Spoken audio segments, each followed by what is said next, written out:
Hey, what's happening, everybody? Welcome to the program. It's the Jeff Gerstmann Show, brought to you by Jeff Gerstmann. I'm your host for this week's edition of the show. My name is Jeff Gerstmann, and I'm here to talk about video games with you for the next few hours here. We'll hang out and do our thing and do a show and have a podcast and so on and so forth. On down the line, episode, was it 52? 52 of these things. It's late May. It's pretty much June. That can only mean a couple of things. One, some video games are about to come out, and then some more video games are about to be announced. I guess we're in the middle of it, technically, with the Sony thing last week. With it, we're in the middle of game reveal season. What are we going to even call it now? I guess you could call it Summer Games Fest, but that's not... I don't know. That's like a 3-day thing, and I don't know. I've just been calling it E3. That works. That works well enough. You have to convey in shorthand. Like, I can't do anything. It's like it's E3 season. So no, I can't do that.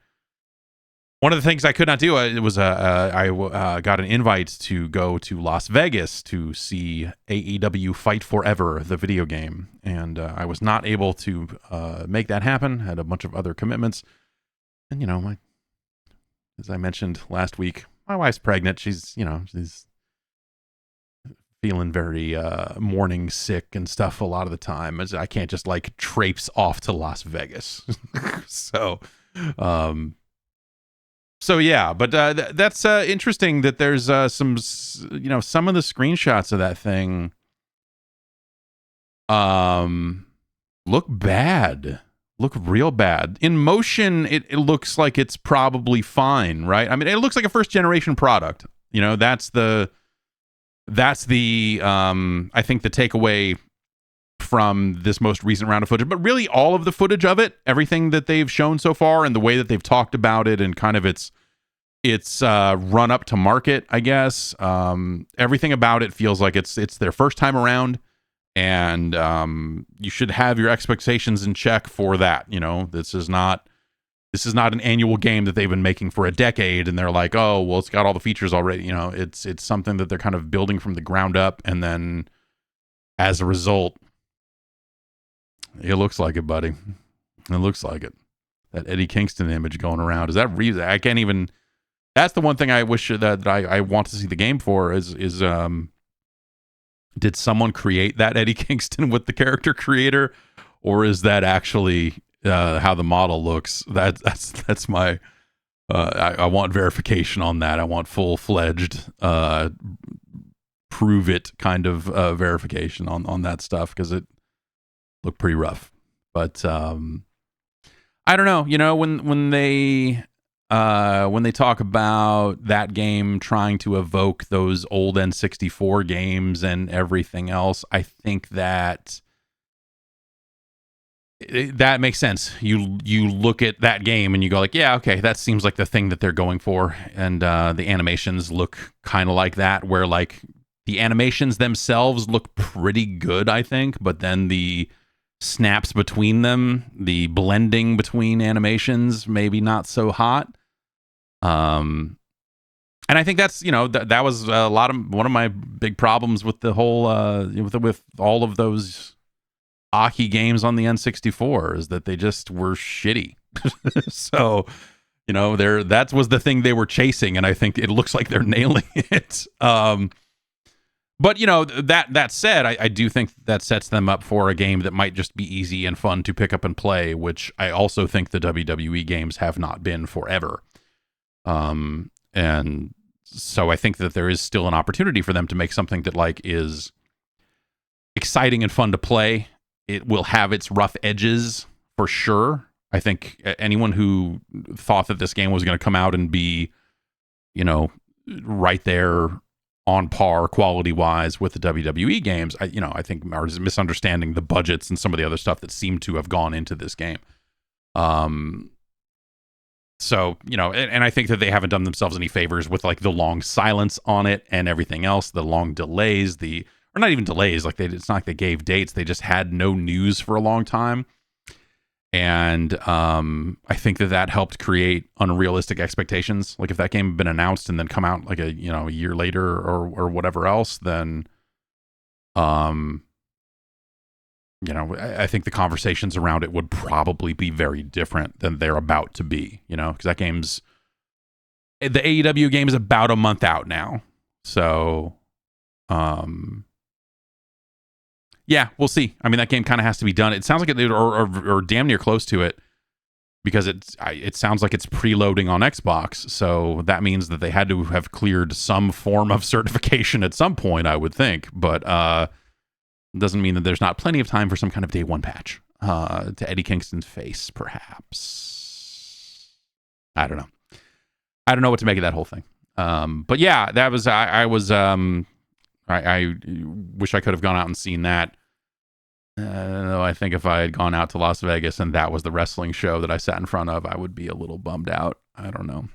Kind of a weak wrestling show for them over the weekend. The high points I thought were very high. The battle royale at the beginning was very good. And I thought that the Four Pillars match with MJF and those other guys that are not anywhere close to the level of being in world title shots right now was a really, really good match. And then they had a guy who looked like he was in blackface after that. It was just like, it's just like weird vibes all over that program. Very happy that Chris Statlander is back and holding a title, but also the way they got to it was a little weird. There's just a lot of very questionable stuff coming out of that AEW show over the weekend. They had I'd have to go back and really kind of think about it, but that might have been, and I'm not saying it's like the worst show in the world, but like it might be the worst pay-per-view that they've done technically. And yeah, Pat is, yes, we were talking about it while it was happening, that everything in that show was overbooked in a like comical TNA kind of way of just like, here's a few more run-ins. And here's a few more of this. And like everything had a bunch of weird shit in it. And yeah, it just a little too much, not enough, just like good, clean finishes or whatever else. Anyway, wrestling happened. There's a wrestling game coming out, and that's I'm still excited for it, I guess I would say. I want to see what that thing is for myself, and I guess like that's my whole thing is like, yeah, I think you really got to keep your expectations in check around that thing, because it is the first time around for, it's not that it's the first time around for Ukes, but obviously this is, the weirdness of AEW starting development on that game and assembling all of the, the parts and not having a publisher in place, and just a lot of weird. There's probably some interesting stories about the way that game came to be, because it seems like a very unconventional method of developing and releasing a video game. So we'll see how all that pans out, I guess. The big things today, literally today, it's nice when it lines up. It's nice when it lines up this way, but I have been playing dozens of hours of Street Fighter 6 and Diablo 4. And that's basically been my past week or two in a general sense. Let's start with Diablo. The Diablo situation is really an interesting one, because it's the way that they provided it to reviewers was a little weird. And like people from Blizzard have they've tweeted about it and all this other stuff. So you may have heard bits and pieces about some of this, but like they gave us access to the game for a limited amount of time and then cut off access, and then all those characters are gone. It was basically like a full on pre-release environment, so, So it's not the final, it was not the final version of the game. There were still like little bits and pieces that were not there. If you think about it, like that's not that weird in the grand scheme of things for a game that has to have live servers and everything else. Like, that they're not going to turn on the real live servers until early access starts at the end of the week. And, that's not that weird for an online game, for an always online video game to have like, hey, we're going to give you access to this sort of thing. And at the end of it, it all goes away. Like that's certainly happened before. And it's good of them to get that all set up for people. Like, that like people would have nothing otherwise, without, if it wasn't for that pre-release access, people would have no access. So, like you kind of take what you can get in those sorts of situations. So I was happy to play through it, even though there was a part of me in the back of my head that was just like, man, this isn't even, it's the thing I said when the betas were happening is I think it's really hard to care about that type of loot game and that type of character building experience when the character's not yours, when the character's going to go away. And so it led to a situation where it's just like, oh, well, I'm just going to experience the story and try to blast through the campaign, and do as much side stuff as I can. And get there when I get there. And I got there the night before they turned off access. I finally dropped the game from World Tier 2 difficulty down to World Tier 1 just to beat the last confrontation. And then that was that. Like I played through the entire game on World Tier 2. But like you get to the end of that game and a lot of the content is like level 45 and I was like level 40 going into it. And it's kind of like the first time in the entire game that the content is not directly scaled to your exact level. And so suddenly it's like, oh, okay, like that's kind of weird to have this part of the game, at least your first time through. I think, if you're playing on, once you unlock World Tier 3 and beyond, I believe that sort of will scale differently at a certain point. But like basically, it was just like, here you go, it's level 45. And I was like, I'm not going to go back and do a bunch of side quests right now. So I fought my way through it and held my own pretty well. It is meant to be the end of the game, so it's meant to be more difficult. But at the end of the game, I was like, God damn it, okay, I need to get through this. And so I dropped it down to World Tier 1 to beat the final boss, and that was that. I played a barbarian. I've pretty much I played a lot of barbarian in Diablo 3, and so I kind of wanted that comparison point. And also none of the other classes in the game really immediately speak to me. I felt the same way about Diablo 3 out of the gate, but over time, as I spent more time with it, I found that like, oh, these other classes are really cool too. And so I ended up playing 3 different characters on Diablo 3. I asked the question in the review, if you've read it. It's on Patreon. You go to patreon.com/Jeff Gerstmann. These are public posts. Anybody can read the reviews I wrote of Diablo and of Street Fighter. And you can sign up if you want more. There's obviously ad-free podcast and bonus shows and all kinds of hot shit. Yeah,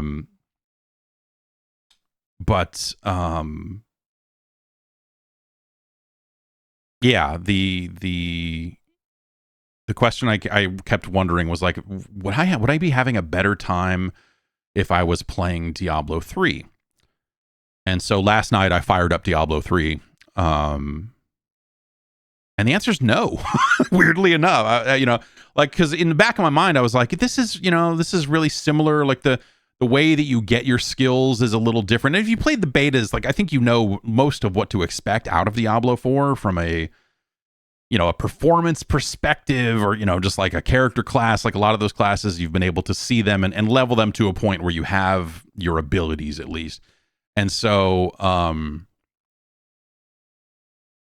yeah, but I guess like the question I kept wondering is like, man, should I just play Diablo 3 instead? Because some of my issues with Diablo 4 were around just a lack of variety. Whether that's enemies or environments, like it just kind of has a samey vibe. For as much as people knock Diablo 3 for like, oh, it's all rainbows and whatever, like that pretty idiotic take. I feel like that game has a good variety in its tile sets. And Diablo 4 feels like it kind of runs out of that a little bit. Maybe 2/3 of the way through the campaign. You're kind of like, okay, now here's another bunch of these. Here's more wraiths. Here's more of this. Here, like the enemy variety felt a little low. Where it's like, okay, I'm walking into a new area. What's going to be here? Oh, it's skeletons again. All right, well, maybe there's something cool in the next area. You're like, oh, it's dudes. Some of these dudes have bows and arrows. Some of these dudes have swords. Okay? Well, we're making our way to the next area, and we got to move on. And okay, it's Goatmen again. If we keep going west, there's another Goatman zone. All right, and that's like the game just felt like it was running out of surprises, I guess, as you kind of get through the campaign. And I think that that's something that Diablo 3 was better at. Especially after they added, some of the things that they added post-release, whether that's in expansions or just kind of naturally. I think that that's kind of a bummer. No kind of about it. It was a bummer. Like there were parts late on in the game where it just feels like some of the plot points drag out for reasons where you're just like, now you need to go back here and do this. And you're like, okay, I'll teleport back here and talk to you there instead of finishing this conversation here. And all right, now we got to run over here, and there's this canned animation here, and okay, now what? And so just aspects of the game felt like a little underwhelming in that specific way. But in terms of crushing those skeletons and Goatmen and everything else, I do think that this game feels better. It definitely looks a lot better. And that was something. It's easy to forget that Diablo 3 is actually a pretty old game at this point. And so we're going back to it. I loaded it up on PlayStation 5, and played some of it there, and was just like, man, it's technically a PlayStation 4 game, but I was playing it on a PS5. I was like, this is a little rough. Like by comparison, Diablo 3 feels rough. So, more power to D4 on that front for sure. I think it's the sort of game that will be a good foundation for many years to come in as far as Diablo 4 goes. But I do think that the story that's in place and a lot of that stuff is relatively underwhelming. And as for the post game stuff, that's where we get into like the nature of the review time of like, hey, they're gonna shut this off, and hey, there's people playing it, but like I never saw another human around while I was playing it. Obviously, like a lot of reviewers were going through it, but I never ran into another human player the whole time in the game. So I couldn't really test out the multiplayer aspects of the game at all, and all of that. So and certain other aspects of it, like, hey, the monetization stuff was not online, and they haven't really. And they talked about what that stuff's going to look like, but like I said, there's just kind of enough stuff that wasn't there that I think, what I wrote is a review of my time with the game, but also, there's stuff there that I would say, hey, I was not able to see every single aspect of the game, because I needed to finish it. I needed to stick with one character, so I didn't really dick around too much with the other classes and what, like all of that sort of stuff. So, yeah, I still have questions about the game. That said, having just played through it, initially when I started playing it, knowing that the character was going to go away, I was just like, well, whatever, man. Like I had such a good time with the beta. I'm going to knock through this and then fuck it. The game will come out. I'll play through it again. I can skip all the cutscenes at that point and just like boom, boom, boom, boom, boom. Yeah. But after finishing it and obviously with specific issues around the kind of repetition and lack of variety in some of the later parts of the game, that fervor has cooled ever so slightly. Like I do kind of still want to play it at launch and I want to level a character to max level and see all the end game stuff. I'm not a seasonal character player. That doesn't interest me at all. Like creating new characters for the same reason the review session didn't really, get the job done. Like the idea of like create a character that's going to go away when the end of the season. I'm like, no. I play this game to build a character and care about this character for years and keep building on Paragon points and keep finding better and better loot and keep moving up the difficulty charts and whatever else. Like, that's why I'm there. I don't care about hardcore characters. I don't care about seasonal characters. I get why they're there, and I think that it's like a relatively it's like a smart idea for the people that like to play the game that way. But nope, not interested. But yeah, so I played it with a controller on PC. That all works fine. And it's, it'll do PlayStation buttons if you care about that. And I think it controls really well there. I kind of missed the right stick, the ability to roll that you had in Diablo 3 with the right stick. That's not there anymore. But you have a dash, and the dash is okay, I guess. So yeah, I guess like my takeaway from my time with the game is I do think it's quite good.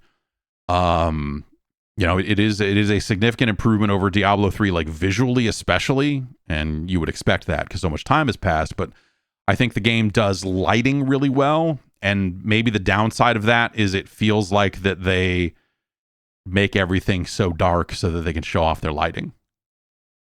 And the game just goes from like nighttime low visibility snowstorm to nighttime low visibility sandstorm to just nighttime low visibility it's raining to then you're in a cave and the visibility and there are stretches of daylight in there, but I just there's just there's a sameness to the tone of the game, the visual motifs, the style of it that I wish again, was just had more variety to it. And so I don't know if this is like a weird gut reaction to them, like if this is the criticism from people going like Diablo 3 was too bright and shiny, which it's not. It's super fucking not. Like it is not as bleak as Diablo 2 was, I grant you, but it's still not some big unicorn, like that criticism felt a lot like people that didn't like Wind Waker. And I think as we've established around these parts, if you don't like the way Wind Waker looks, you're a fucking idiot. Like straight up, you're a dumbass. What the fuck is wrong with you? If you didn't like it then, I think, time has healed that one, and anyone's still holding true to that and trying to say that like I don't Diablo, that's a kid's game, Wind Waker. Like if anyone's still holding that is probably a criminal of some kind. I don't even know. Put him in jail. But back then, God, what a frustrating thing. What a just a boneheaded. It was like the worst possible opinion you could have about that game. It's just like, fuck you. What do you like? This game is gorgeous. It's got a unique style that other games don't really have. Like, what is wrong with you? Man, I remember when that got revealed and I was super psyched. And then like, after that, you get back to the hotel or whatever, and you look online and people are like mad about it. And you're like, what the fuck? What did these people see? What did the stream is the trailer broken online? Why would people think that this looks bad? It looks incredible. You people are fucking out of your mind. Anyway, I don't know if Diablo 4 is like a direct reaction to the similar kind of complaints about Diablo 3, but it does look deliberately kind of bleak in a way that I don't think actually works some of the time too, in a way that kind of gets in the way of the game a little bit here and there. But overall, I did have a good time with it, and it seems like again the foundation that you could kind of rely on for years to come as they do their updates and add all of their stuff. The storyline, they don't want people spoiling the story. I don't know that there's much. I don't know that there's that much story to spoil personally, but hey, I liked the fucking angel falls out of the sky stuff from Diablo 3. I thought that was an interesting setup. I think that the setup here is a little less interesting. If you played the beta, then pretty much all you need to know is that your character is forced to ingest the blood of the demon Lilith. And all that really manifests as is you occasionally find blood petals on the ground, not puddles, petals like a flower. And you can walk up to those and hit a button and you will see a flashback of like, what was Lilith doing here? And that's the only way that whole mechanic is really used, is just like, hey, there's another where the lady you're chasing, what's she getting up to? And you can do that and you will see what she's doing or what she did there, an hour ago or a day ago, whatever it is. And so like even that kind of concept is not really, they don't really make super good on it, I think, over the course of the game. But things happen. I think by the time, like, I like the general setup for the world of Diablo, where like the angels are, oftentimes pompous fucking dumbasses, just super stupid, just the fucking most egotistical fuckos in existence. And so, what you want a good world where what the bad guys are saying sometimes makes a lot of sense. And you're like, huh. I wish that some of that manifested in player choice. That would be a really interesting direction for them to go with a Diablo game. But they don't. And so, but I do think that there are interesting things about the story and interesting kind of plot points and little beats along the way. I just wish that they had done more of that and maybe had them pay off a little better. It's always hard, because they're gonna put out they're gonna add seasonal content. And they say this time that will include quests and whatever else, and they'll probably do some kind of full-on expansion at some point that even adds another whole chunk to the game and tells the rest of the story, whatever it is.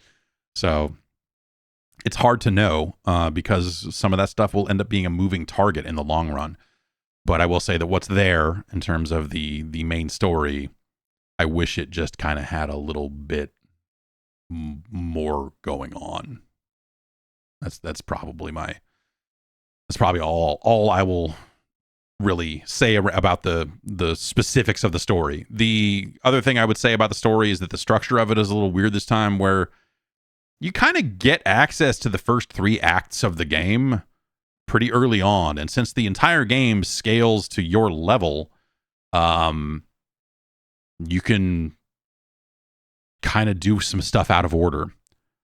If you played the open beta, you know that like, at least with Barbarian, I can't speak to the other classes, but like at some point with Barbarian, you get a class quest that's like, you need to go here. And in the open beta, you look at that and it's like way far away where all the Act 2 markers are. And you're like, what the hell?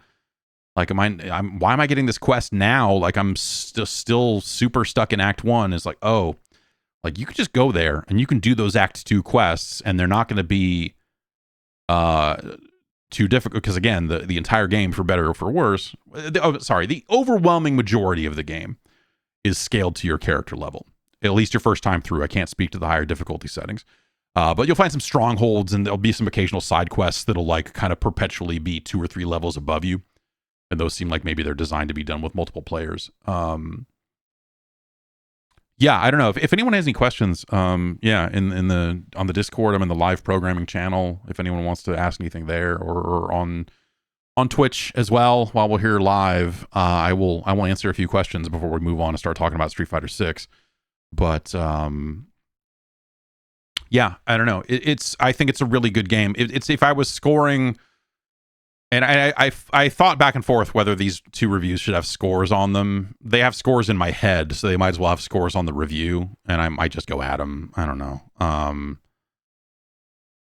But does it play well with a controller? I think it plays. I played the entire game with a controller. I messed with the mouse a little bit. I thought it was actually really good to have a mouse in front of you, because there were certain things like unsocketing gems and other aspects of that were really nice to have a mouse there to just do really quick for inventory management. But I played the game with a controller, and I did all that stuff with a controller too, and I think it's fine. I did not try it on Steam Deck because the process was a hassle. But seeing people that got the open beta running on Steam Deck, I think that will be totally fine. I suspect that will be totally fine. What level did I play to? I think I finished it at like level 43, so I didn't quite get into the Paragon levels. And I saw like a little bit of like what they call the epilogue in terms of like gameplay stuff, and it was a lot of like, go here into this dungeon and complete this task, and then you will get a currency, and the next thing to do was to get enough of that currency to get like a chest or some kind of bonus stuff. And after playing through the game the way I did, I got to that and I was like, I don't really want to do that right now. And so yeah, the post game stuff that I saw was not immediately appealing, but I don't know if there's more past that, because again, we kind of ran out of time a little bit. You hope it's not filled with microtransactions. I get the impression that they are, because they're doing a battle pass and they're gonna sell some kind of cosmetic stuff. I think they have been very upfront in saying that, like, hey, all of this stuff is cosmetic, but also it seems like that they are looking towards Call of Duty for how the battle pass will work. And it seems like that there will be, like, you will have the ability to activate like bonus XP. Like, there'll be some kind of currency that will come out of that battle pass or some, and then you will be able to like basically say like, oh, let me turn that into double XP or some kind of XP bonus for some period of time, or enable some kind of increased drop rate, or I think where there was like 3 other things that they posted about that on their blog. So all I can really say is stuff that they've said about it publicly, because none of that stuff was really in the game. And so, if you are hitting the level cap is going to be like a trivial thing for people. Obviously, it's Diablo, right? So like an XP bump doesn't really seem like something that actually will matter. But I think there's been a little bit of hand wringing about some of that stuff. But yeah, I guess I'll say it's not something I'm too worried about. It's not like they're saying we're going to try the real money auction house over again or anything like that.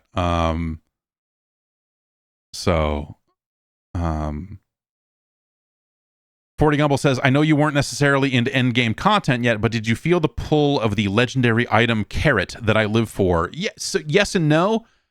I feel like a lot of the gear I got was not great, and I would occasionally get something that would add like 1 or 2 levels to a skill I already had, and you'd be like, oh man, I already put all the points into that, so now I'm technically like, I'm doing Whirlwind at level 7. That's cool. It's doing a lot more damage, and that's fun. I found that generally speaking, and I don't know for sure if this is like a design trait of the game, or if this is just I had bad luck on loot, but I didn't find a lot of gear that had health regen on it. I found some. But when I think about how the potions work in this game, the health potions and how health generally works in Diablo 4, it seems like that could be something that they are designing around. They want you to play so Diablo 3, for as much as I enjoyed it, at some point it's practically an idle game. You get so goddamn powerful in Diablo 3, and health potions pop out of enemies, and when you collect them, if you are low on health, it automatically gives you that health back. And so just that stuff just made you feel damn near invincible a lot of the time. And I was playing on like Torment 3, like working my way up the difficulties and still just going like, and that made it a perfect podcast game, because you get it and you're like, everything about this feels really good and I'm still having a good time. But when you think about it, especially after playing through Diablo 4, it's like, yeah, the fun, the party is over on that stuff. And they have redesigned the way that potions work, specifically to make sure you are playing the game. And so what that means is you can, again, this is not going to be new news to if you played the beta. But when you collect health, you can have a limited number of health potions on your person at a given time. That number will increase over time as you explore around and uncover parts of the map eventually, or whatever else. There are ways to make it so. I think I finished the game being able to hold 5 potions instead of 3. And then you need to hit the button to recover health. When you pick up a potion, it does not give you health. It doesn't use the potion automatically. If you're full on potions but empty on health, and there's a potion on the ground, you cannot pick it up. You have to use the potion to then collect the new potion. And so there's a lot of potion management in Diablo 4 that you never had to think about in Diablo 3. And so this makes playing the game a much more active experience. A lot of the boss encounters in the game are very focused on positioning and reading the attacks and going, fuck this, and getting out of the way. Sometimes they will put attack cones on the ground. Sometimes you just need to read the animation and go, oh, she's going to do this lunge forward, and there's going to be this, and I need to dodge around this. And so boss fights and potion management are way more active in Diablo 4 than they were in Diablo 3.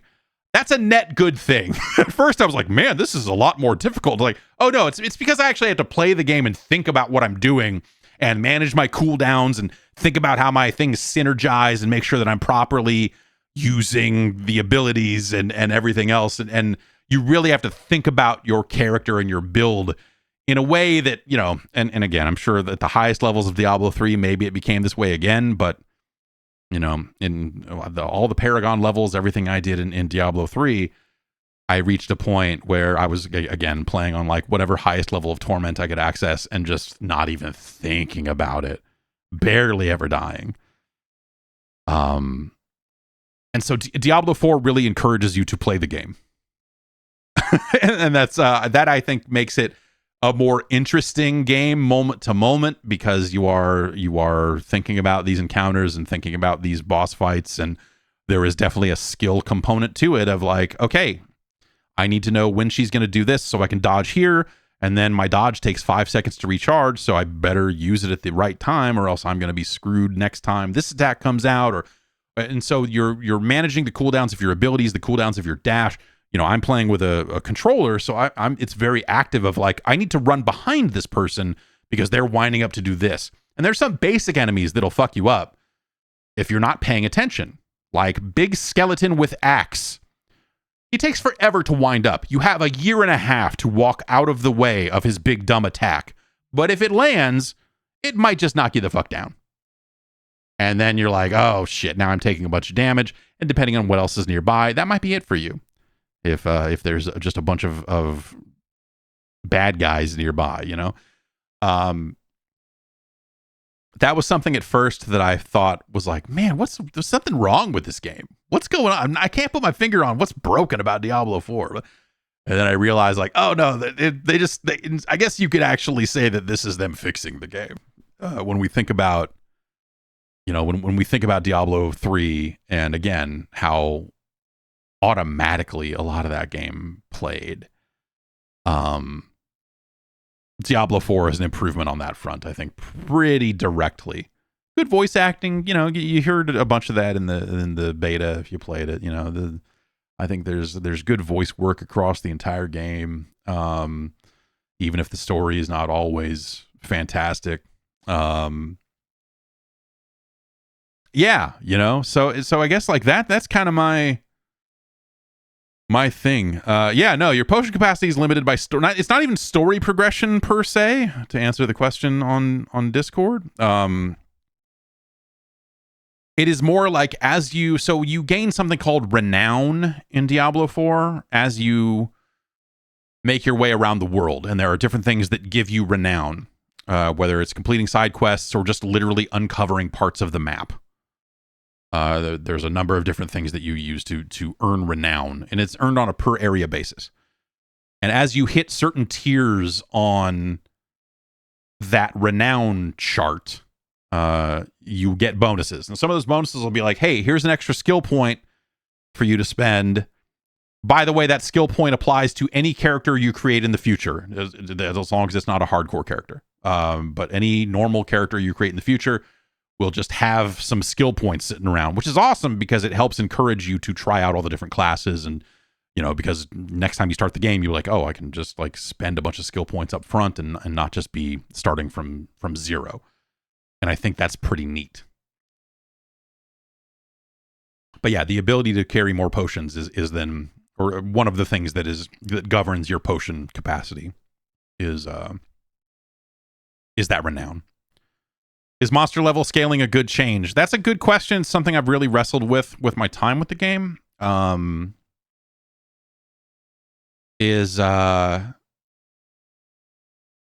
Yeah, the entire, or again, the overwhelming majority of the game scales to your character level. And so the downside of that is once you get to a high enough level it's basically to unlock all your abilities, which is like level 15, 12, so it's pretty trivial to kind of get enough abilities to where you have your ult or whatever, and you're like, okay, this is what I'm going to roll with, and that'll be that. And it does make the game, again, that combined with the way that like you are fighting enemies in the end game or near the end of that game that are exactly the same style and look and attack speed, everything about enemies you fought at the beginning of the game. And so the lack of variety kind of combines with the enemy scaling stuff to lead to, it's a situation where the game feels very much the same from start to finish. Again, once you kind of built your loadout of these are the skills I'm going to roll with, and I think these synergize well, and maybe you'll tweak it and make changes along the way. It's pretty easy to do that if you want. But generally you're just like, okay, when I walk into an encounter, I hit this. On a controller, it's just like, okay, I'm gonna hit L1 and then L1 is potion. I'm gonna hit like, L2, then R1, then this, and then I'm gonna hold down square because that's the whirlwind. And then we're gonna spin around until a bunch of stuff is dead. And then I'm going to use my scorpion chains to pull some guys in and make them vulnerable for 2.8 seconds or whatever it is. And while they're vulnerable, I'll hit them with this. And, so you're kind of chaining your stuff together. But, the feel of crushing a skeleton is the same at the beginning of the game as it is at the end of the game because of the way that level scaling happens. You never truly feel powerful. I never felt like I had any gear that was broken, I guess is what I should say. And, obviously there's plenty of end game gear and a bunch of other stuff there that, that may be totally kick ass, right? So some of that's maybe I got some bad rolls on drops, and some of it's maybe like, hey, we put all the really crazy stuff in the end game, which would make a ton of sense. So we'll see. Do you think Diablo 2's skill system, where it took forever to actually finish a build, helped alleviate that? You want new toys to play with, right? Like as you go through a game, you want to be uncovering new things for you to do. And obviously the Diablo 4 feels like it's more built around you kind of figuring out what build works for you. And I'm sure people will look at like, this is the best build for doing damage as a barbarian, like whatever. Those videos will exist, those guides will exist or whatever. But to get to a base level where every button you have does something, where you're like, you have enough abilities to fill out your chart, one from each category. You don't have to choose one from each category, but that's what I ended up doing. And you kind of get to a place pretty early on where you feel like your character's, if not set in stone, you're playing it and you're going, it's working for me. Like maybe I could, respec and try some of the other abilities and see if there are any I like better, but this seems like it's whooping some ass. And respecking is really easy. You can spend gold to basically refund points out of a specific skill. You don't even have to like respec your entire thing. You can just go, oh, give me the points out of that ability so that I can throw it into something else. And early on, that stuff is even cheaper. So that's stuff that, the money involved goes up as you level. And Yeah, but they make it relatively, they make it quite simple, I would say, to respec your character and fuck around. And also you'll find gear that'll have levels of a stat on it. So if you want to, I kind of just didn't want to do this because the menus were just kind of just annoying enough for this, of just like, okay, I want to change the square button to do this instead of this, and you know, and try these abilities here and there. Like I just was just like, man, I don't want to, I don't feel like doing this. Did crafting ever seem remotely useful? No, it never did. I spent the overwhelming majority of the game. I don't even know why I did this, because obviously the character wasn't even real, and you know, it was going to go away. But I spent the overwhelming majority of the game disassembling gear instead of selling it, because I want to unlock all the transmogs. And then I'm like, what? They're deleting this character in 3 days. Why do I care about any of this stuff? But that's how I would play the game. You know, it's like you unlock all the like I want to get all the gear for upgrades and crafting and whatever else, and you know, you can spend those items to upgrade a piece of gear 3 or 4 levels, and so on and so forth. I was a big fan of the gem system in Diablo 3. That is mostly returned. How was fighting world bosses? I didn't really see any. I that might be something that's like a world tier 3, like kind of end game once you find a thing. There were definitely like timed events in the world that I went and tried to participate in, but as there was no one else on the server, I ran in there and just got fucking crushed. So yeah, there are definitely like things on the map that you look at and go like, oh, this is probably designed for more people to be there. But I think that world boss was only in the open beta because they wanted to test it out. I think that the world boss stuff is stuff that you see maybe once you've unlocked world tier 3. I'm not sure. I'm not 100% sure about that. So that's Diablo 4. Yeah. Is there a decent amount of voice work? Yeah, there's enough. Yeah. A lot of cutscenes, a lot of characters that you're encountering along the way. You can skip it line by line if you so desire. And there were definitely, I hit a point with some of that stuff where I was like, yeah, okay, I'm just going to read this. It's fine. But yeah, I don't know. There's the voice acting, like I said earlier, I think across the board was pretty good. And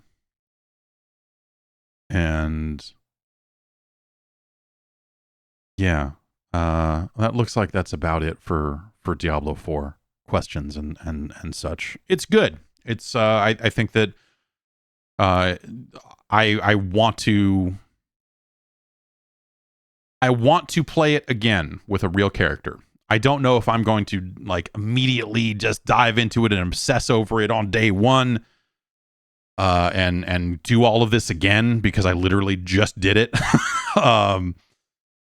And so yeah, I think that specific aspect of it makes me a little cooler on like grinding through it or whatever. I'll tell you like this: when they're like, you're the first 1,000 people to reach this level on it, I'm like, go with God on that one. No interest. And I know what to do and where to do it. So because I've already done all of the main story stuff, so I can at least get through all of that pretty fast. But yeah, I do want to play through this game again at some point. It's just like I said, when I was initially taking on the assignment and when I assigned it to myself and started playing it and knew going in, hey, this is going to get deleted or whatever, the first thought in my head was, well, this is going to be such a great game that I don't even care. I will knock through it right now. They'll delete this character. Who fucking cares? I'll do it again. I'll crush all these skeletons again. And coming out of crushing all of the skeletons and now faced with like doing it again, I'm like a little like, yeah, I'll get there, but I don't think I'm gonna necessarily rush my way through it. We'll see. I don't we'll see. Part of the reason also that makes this interesting in a different way and in kind of an unexpected way was having a copy of Street Fighter 6 this entire time. And having that in the back of my head of just like like Diablo is really cool, but I could be playing Street Fighter 6 right now. And so I went back and forth between the two games. And yeah, having that in the back of your head as you're playing Diablo is like, there's also Street Fighter. So I kind of would go back and forth. You know, you get to a point where you're like, all right, I think I'm good with this. I'll go play some more Diablo. And then there's enough too many skeletons for one night. Let's go do this. Street Fighter 6. They did the thing. They did the thing we talked about a month ago or whatever it was when we were talking about people having access to the beta and how that was leading to competitive disparities and how like, oh, people are going to be working with this cracked beta and they're going to be better and anyone that has access to the game early should not be allowed to do this and that. So for me to get an early copy of Street Fighter 6, and I feel really good about this, except for, you know, all of the money I've lost out on, I had to agree that I will be barred from entering Capcom's tournaments for the remainder of 2023. So if you were looking for me to come in and win at EVO this year, I'm sorry, I am not allowed. I am not allowed to enter.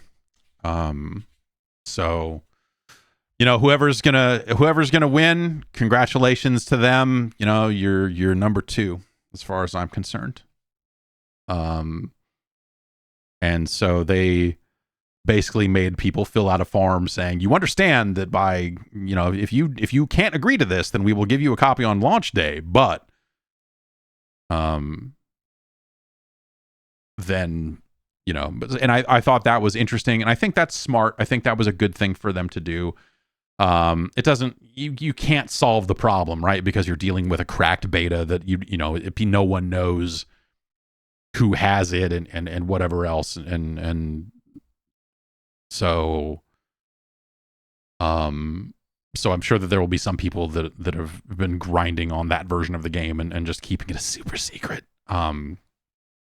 But I do think that it seemed like they were doing what they could do in terms of just like, you know, hey, if you're a reviewer, if basically like if you are filling out this form and getting early access to the game, then you will not be allowed to enter. I thought that was really cool. It's the only time I've seen something like this ever in the history of me signing NDAs to get copies of games in early to cover them.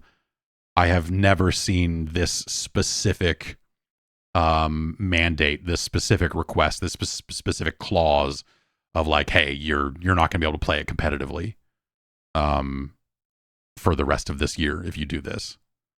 And I think that's awesome. I think that's really cool.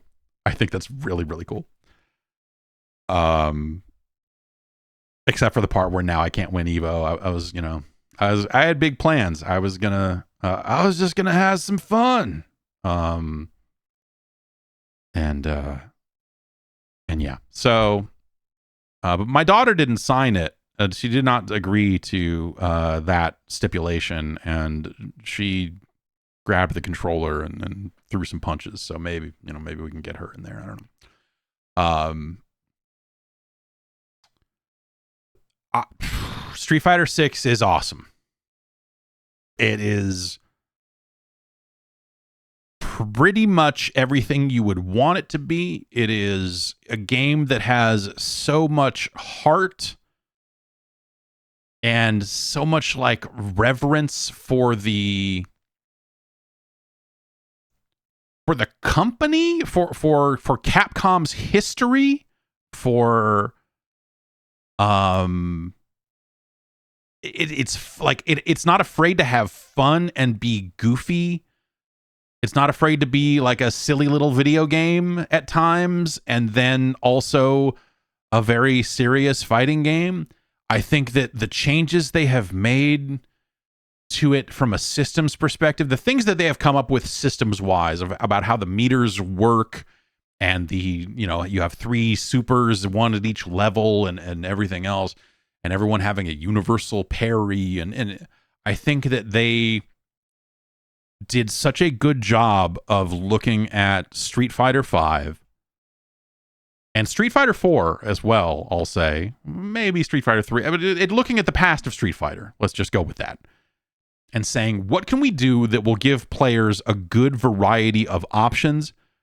Many of those options being specific to that character, but also making it something that is still easy to understand and has enough universality. There's enough of universal moves to it that you can kind of pick it up and know that, like, okay, well, this is going to do this with this character. And, so everyone has a parry when you hit both mediums, and, everyone has the drive impact on both heavies, and you know how those work. When they get done to you, how they work because you can do those too.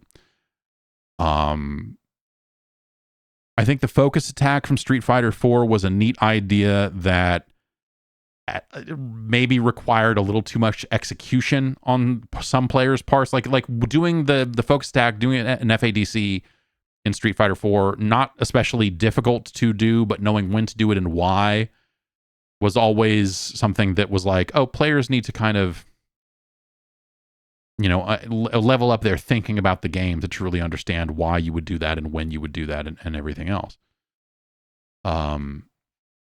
Street Fighter V did away with that in favor of, the V skills and V triggers. And so you had a bunch of character specific abilities that you could use in addition to your super, and, the sorts of things you had there options wise, I think seemed really good at the start, but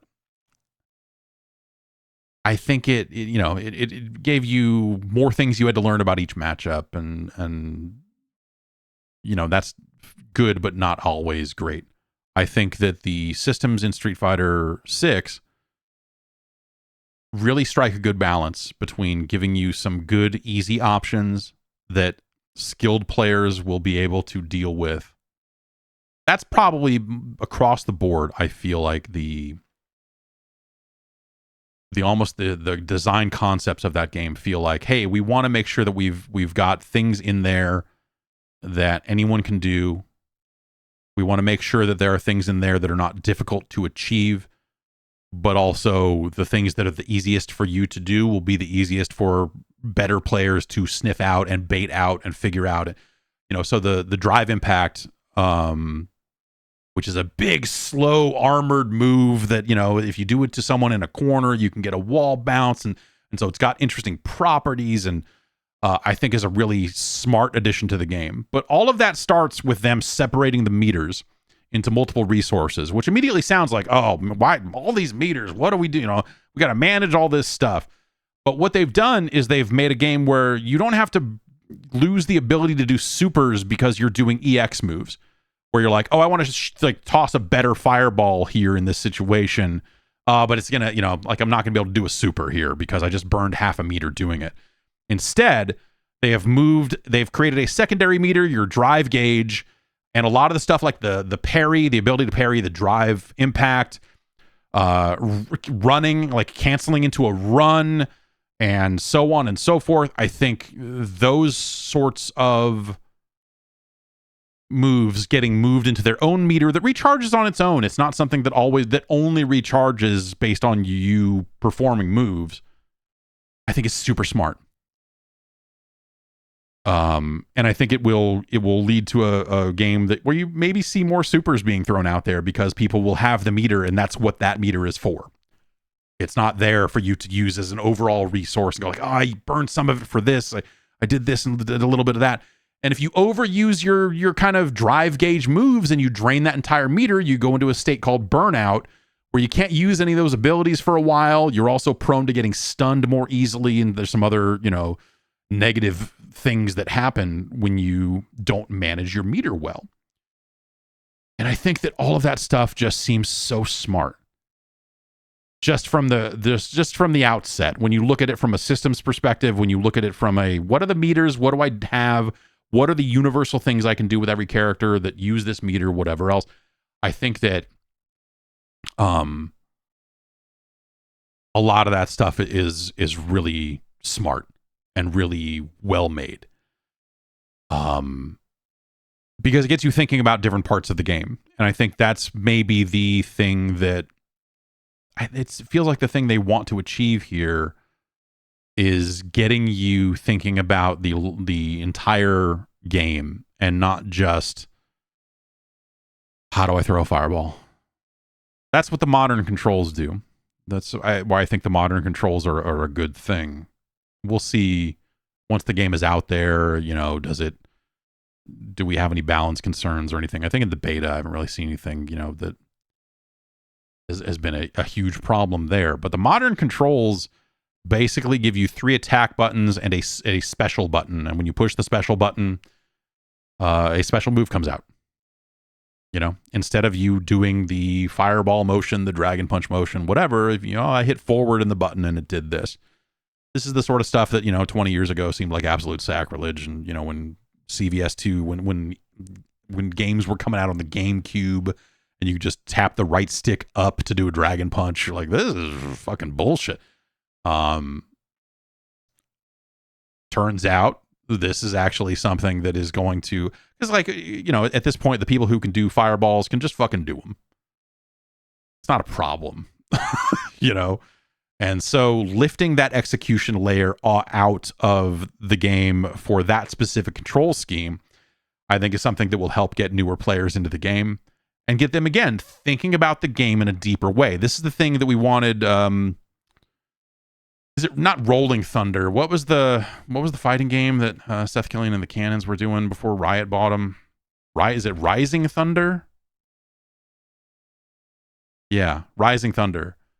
This was the thing Rising Thunder was trying to accomplish, right? Is to move it to the mind, get you into the mind games aspect of the fighting game, because that's the actual interesting part. The part where you're struggling with the controls and you're like, I can't do Geese Howard's fucking pretzel shit, that's practice. That's like, okay, cool.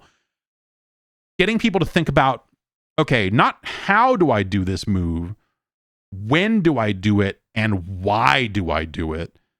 That's the actual interesting thing. And the cool part on paper, again, this is the stuff we're going to have to kind of wait and see how it pans out once the game is out there widely. But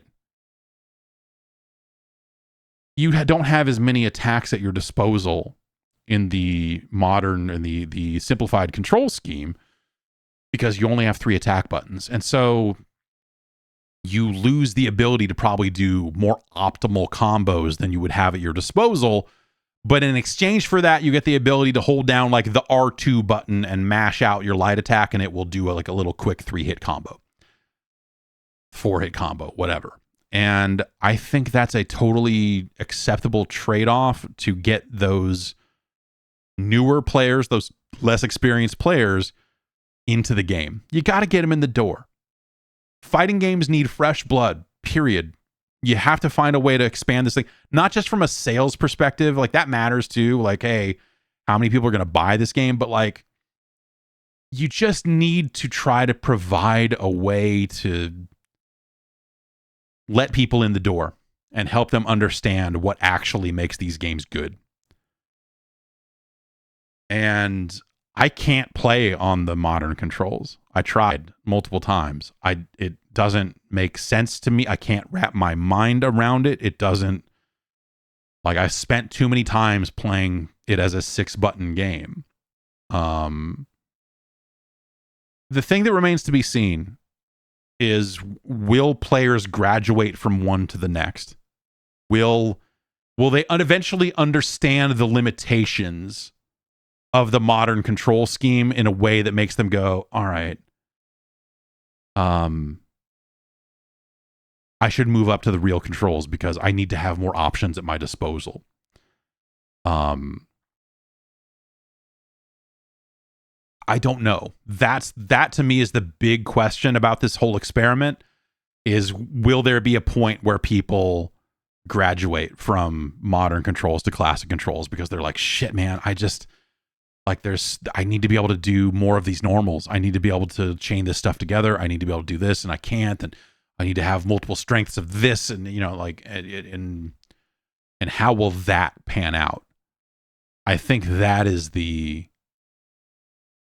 will be interesting to see how that all goes, because like, again, I think that this is, until it really gets out there widely and they're selling the game and everything else, I think it's all been a big experiment, because a lot of the people that are going to play an open beta or sign up for a beta or whatever are going to be self-selecting, and they're going to be players that are just like super excited about Street Fighter already, and not necessarily the audience for the simplified controls, the modern controls, if you will. I think the roster is really good. I think, what do they have? 6 new characters. Everyone's going to have a character that they wish was there. Everyone's going to have like 1 or 2 that they're like, oh man, Sagat's not in the game. Balrog's not in the game. Bison is dead. It's like, there's, Vega's not there. The kind of classic, Hakan is not in the goddamn game. Why? We need Hakan in this game. Some of the new characters have kind of ties to existing characters. There's a character that she has, Lily is her name, right? Fuck, man. She has some of T-Hawk's moves, but she's much faster. Kimberly, kind of has that kind of guy or Sodom kind of stuff as well. Some people might want Sakura in the game. Okay, I guess. I don't know. Like, for me, it's like, I like Luke. They could put El Fuerte in here. That'd be fun. For me, I think Hakan is the one I really would want to see on the main roster. I think it's been too long. It's been way too long since Hakan has graced us with his presence. And give me that oily dude. A lot of the new characters have like those sorts of resourcey kind of things, Lily has she gets stocks of, I think it's called wind spun. Like, there's a move you do to earn stocks of wind spun, and then you spend that on some of your other specials. Kimberly has spray paint cans. Manon has like as she has a command grab. It's like half circle back. And every time you do it, a meter goes up. And so every time you do it, it becomes a crazier looking throw and seems like it does more damage as you do it more over the course of a match, which is a really neat idea. I'm not normally big for characters that have this kind of like secondary resource thing, like Aaron Black with his bullets and stuff in Mortal Kombat. Like some of those things, I'm always just a little like, it's just one more thing you got to think about. Jamie drinks, and when he drinks a certain amount, he gets flustered and can do his moves go a little bit longer. Basically, you have some more options at your disposal, which I thought was interesting that they did that with so many of the new characters. But yeah, every BlazBlue character, exactly. Every single fucking BlazBlue character has like 9 different weird meters on the screen, and you're like, well, if you do these, you do this, yeah. So, but it's interesting. Some of that stuff doesn't feel like it gets in your way, I guess, is my point. Like, some of those things can be a little overwhelming, but they seem like fun systems to engage with, and don't seem oppressive, I guess I would say. So, gosh, yeah, I guess like that's the fighting aspect of it. I feel really good about the way this game plays and looks and everything. I think there's good sound effects and everything there where, you know, it's like, you know what a parry sounds like and you learn this and that, you know, like there's the game gives you the audio cues you need to kind of pick out what's happening, which is a nice touch. I think the music's outstanding. I think the character voices are generally fine and fun. And the actual fighting is very, very good. I play on PC or PlayStation 5. I've played both. I've not seen the Xbox version of the game. So I can't speak to the quality of that version. The differences mainly I found was in the World Tour mode. The draw distance is maybe a little bit less on PlayStation 5. This is me running PlayStation 5 in performance mode and PC at max settings, basically. In game, you see a little bit of tearing if you ran that last beta and messed with some of the settings on the PlayStation.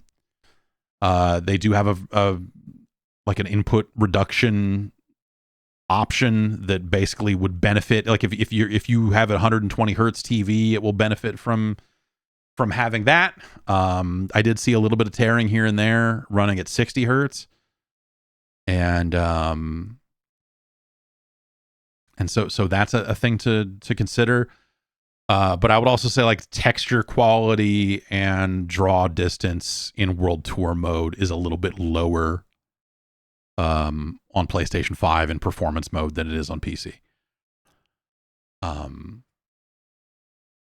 But the fighting itself, you know, did not have any issues with that. So, you know, take that as you will.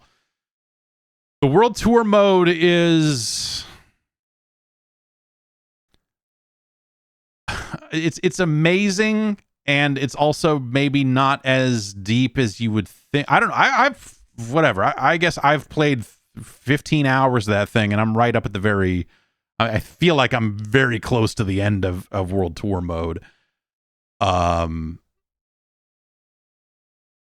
After 13, 14 hours, whatever it is, I've been doing all the side stuff that I can. And so what this is you take your created character and you go into Metro City and you run around and you do quests and you encounter the Street Fighter fighters, and they can become your masters, and they will teach you moves.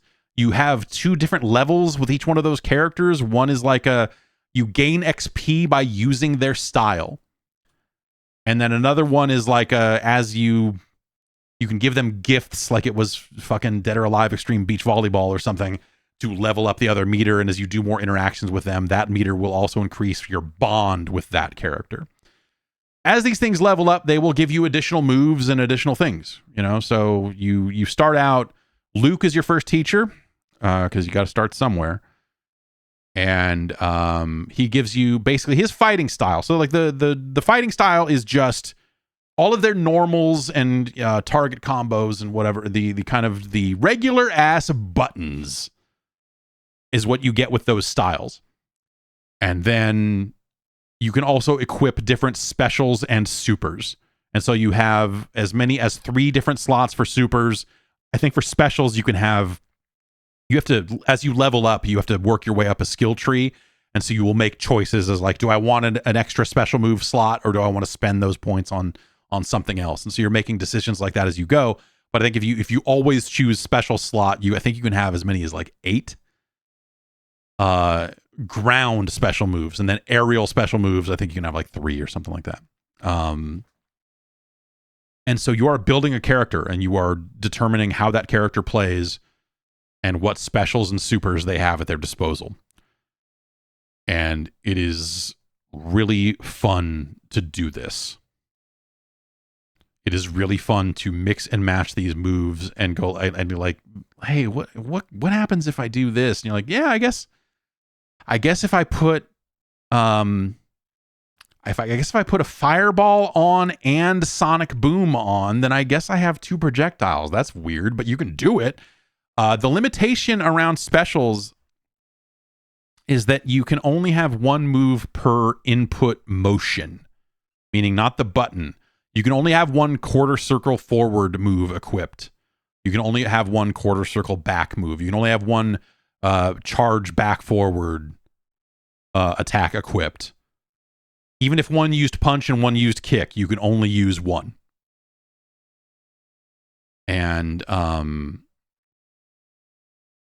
goes for like command grabs and basically all of the motions in the game are limited. I wonder if that's because they are basically they have to make it work on the modern control scheme where you don't have separate punches and kicks or whatever. Do you unlock dive kicks? So when I got to Cammy, one of the first things she taught me was her in-air, jumping forward, quarter circle back or whatever, like her, I guess quarter circle forward, her dive kick, basically. So I guess the answer to that is yes. So as you level up, you have different stats for like punches, kicks, throws, defense, your life meter, and you are also equipping different gear. And you can level up the gear by enhancing it. You can feed hats to make your hats stronger. And have a gear that is going to make you more powerful. The game is not difficult until it is, if that makes any sense. As you level up, as you get through the story mode, like I eventually started encountering characters that were like level 30, level 35, somewhere along there. And the game just got weird hard all of a sudden, like in a way that's kind of frustrating. Because up until that point, it's like stupid easy. Like you are just rolling over most confrontations if you have any sense of what you're doing. It's not a hard game.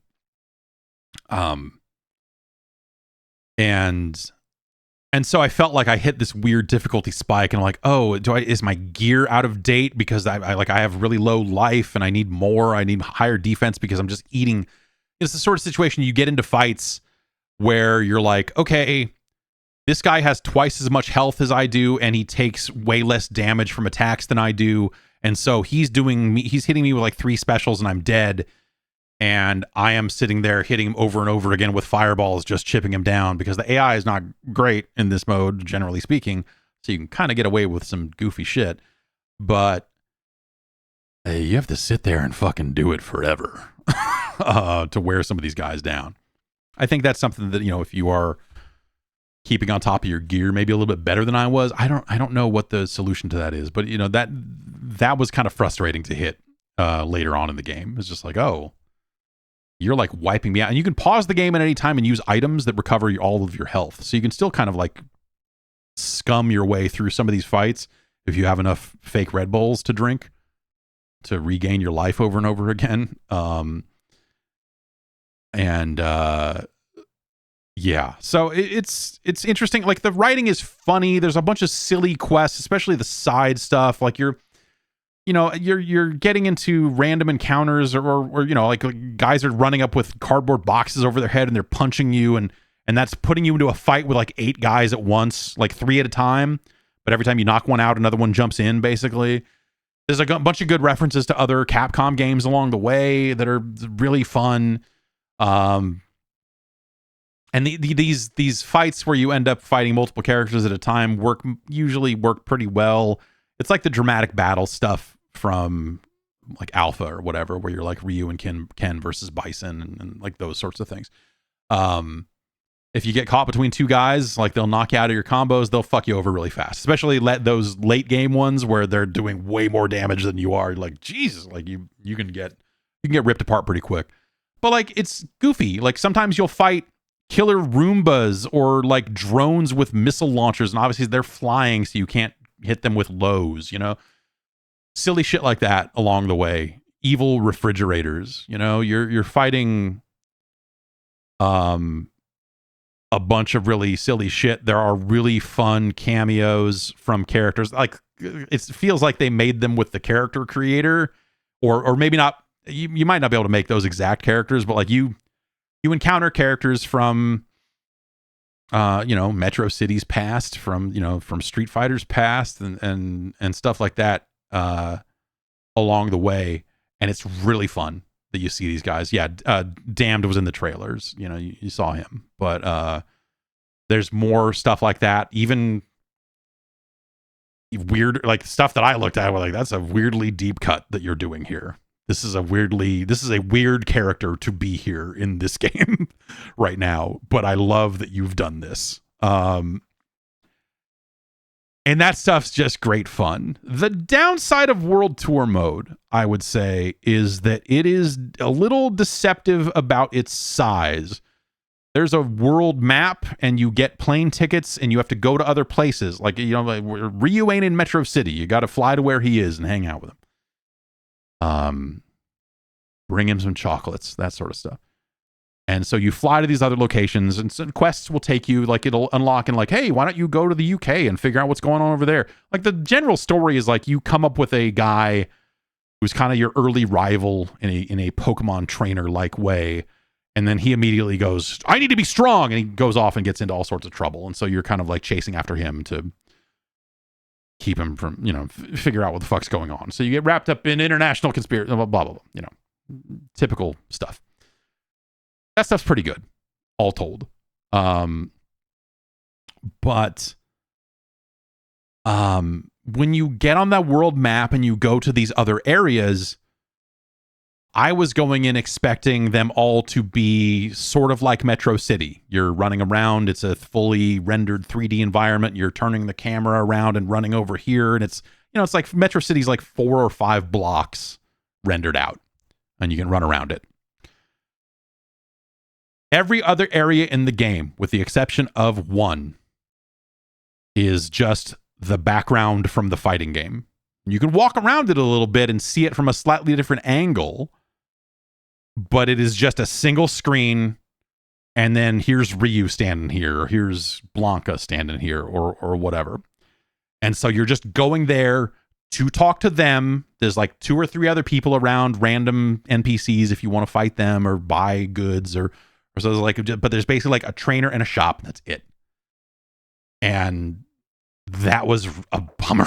Like, because you're kind of expecting like, oh man, I get to fly somewhere else. That's great. A whole new environment. There'll be all these side quests. There'll be that. And you go there and you're like, oh, like if I hold down on the control stick for 2 seconds, you run into the edge of the map and it pops up and says, do you want to go to the world map so you can fly somewhere else? And you're like, oh, huh. So that's a bummer. You do eventually get to one more environment that is large like Metro City is. But yeah, that is maybe the disappointing thing about that mode. I think it's still really fun. It's really fun to go through and build this character up. And also, that is the same character you will bring into the online lobbies when you go and join in like the fighting ground mode or whatever, the middle mode on the menu. When you go online, that is the character you will bring in. That character will have those moves, those abilities, that level, like all of that stuff. And so it benefits you to bring that character in if you care about the avatar battle. That is. Because if you walk to the center of the hub, the battle hub,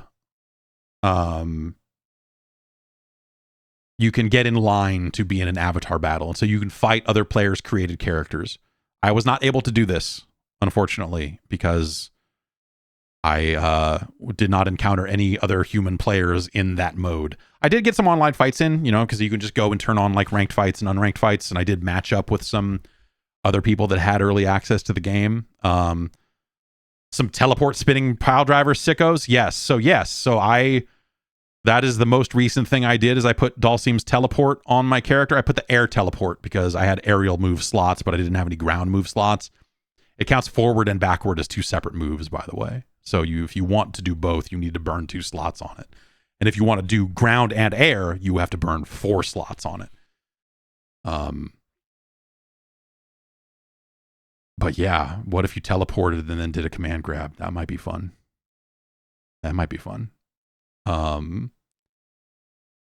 So it's really neat, the level of customization you have over the characters and everything. And it sounds like, and again, I haven't been able to try these fights myself. And I'm dying to do it. Especially on launch day, because I will have finished World Tour mode and I will have a lot more moves than most other players. I really want to see how this stuff works. I really want to see what the most warped and twisted created character is that has been min-maxed for success in that mode. Because it sounds like hitboxes and like arm length and the different things you set with the shape of your body will play a factor in how that character plays. You can go spend 1,000 zenny, which is a trivial amount of money to have in that game, to rebuild your character at any point in the World Tour mode. So you're not locked into your character, which is nice. It was a pretty low fee. But I really want to know what is going to be the most like dirtbag loadout and like character look of just like, okay, this character's got really long arms and legs, and then we put Dhalsim's style on it so it's even longer or whatever. I don't know. I don't know how that will work. It's just, yeah, it seems crazy, and it seems like it will be super fun and potentially the most unbalanced thing ever created, and that's exciting. I want to see the most broken shit imaginable, because there's all sorts of stuff you can do in that World Tour mode. Like you're as you level up, you're literally putting more strength on your punches that I assume all of that stuff comes right in, as well as the specials and supers and everything else. I'm curious again to see how they try to balance that, if they try to balance that. If it's like, hey, because your character has a level. As you play through World Tour mode, you do level up. It could be a situation where they're like, hey, if you're level 32, we're not going to let you, we're going to try to avoid you fighting level 5 players because you're going to have so many more options at your disposal because you've just played so much more of this mode and unlocked more of these moves and whatever else. But there's still, I've been using Luke's style for most of the game. And so I've been leveling up Luke's style. I'm like level 14 with Luke right now. And if you have other characters' specials on your character, you will gain character XP for using those, So like I'm level 4 with Honda, even though I'm not taking his normals into a fight. And basically, I still don't have Luke's level 3 super. I have his level 1 and his level 2, but I do not have a level 3 super on my character yet because it seems like you got to really fucking play a lot to get that. And so, yeah, I'm interested to see how that all goes. Like, I assume there's got to be some kind of big post-game thing that happens after you wrap up the story mode that will let you keep grinding, because I assume you can eventually grind out max level with every single fighter so that you have the entire arsenal at your disposal. I actually don't know if every single character from the roster is represented in World Tour mode. There's maybe like 1 or 2 that I still haven't met. I know there's at least one more. There's one more trainer that's in Metro City at night that I have not found yet. I just found Kimberly like last night or whatever. Like, she's pretty late game. Honda is pretty late game as well. But there's just a bunch of silly stuff, like, here's a good example. Ken is hanging out at a construction site because he's down on his luck through, he has been blamed for some terrorism. It happens to us all. And so he is just hanging out at a construction site, and he's been unfairly blamed or whatever it is. And he's just like, oh man, fuck. To get to him, you have to first gain access to the construction site. And so there's a guy guarding the construction site that's just like, hey man, you can't fucking come here unless you have a hard hat. And so you have to go get a hard hat. You can go buy one. I don't know if they show up in the shops, but there's a side quest that is like a guy going like, oh, I lost my hard hat. Can you go get my hard hat? And once you go get it back, then you have a hard hat and you can walk into the construction site. And then from there, there's another guy who's just like, I don't think you want to, and because it's Metro City and everyone's a fucking lunatic, this other guy standing guard is like, I don't think you can come up here on the building. You don't look like you work around here unless you want to fight me, huh? Like everyone just wants to fucking fight. And they're just like, come on, man, let's go. And so then you beat him, and then you can walk upstairs and talk to Ken. And then Ken is just like, who the fuck are you? You know, like there's just a lot of really silly moments like that across the entire game where characters are ridiculous because everyone loves to fight. So it's just, I think top to bottom, that stuff is just really funny and really goofy. The game, the World Tour mode is not afraid to just be dumb all over the place and not take itself overly seriously. Why was Cody in prison? Well, if you play Final Fight Streetwise, the most important game in the franchise, you'll understand why Cody went to jail, why he had to go to jail. Cody is the mayor of Metro City now, by the way.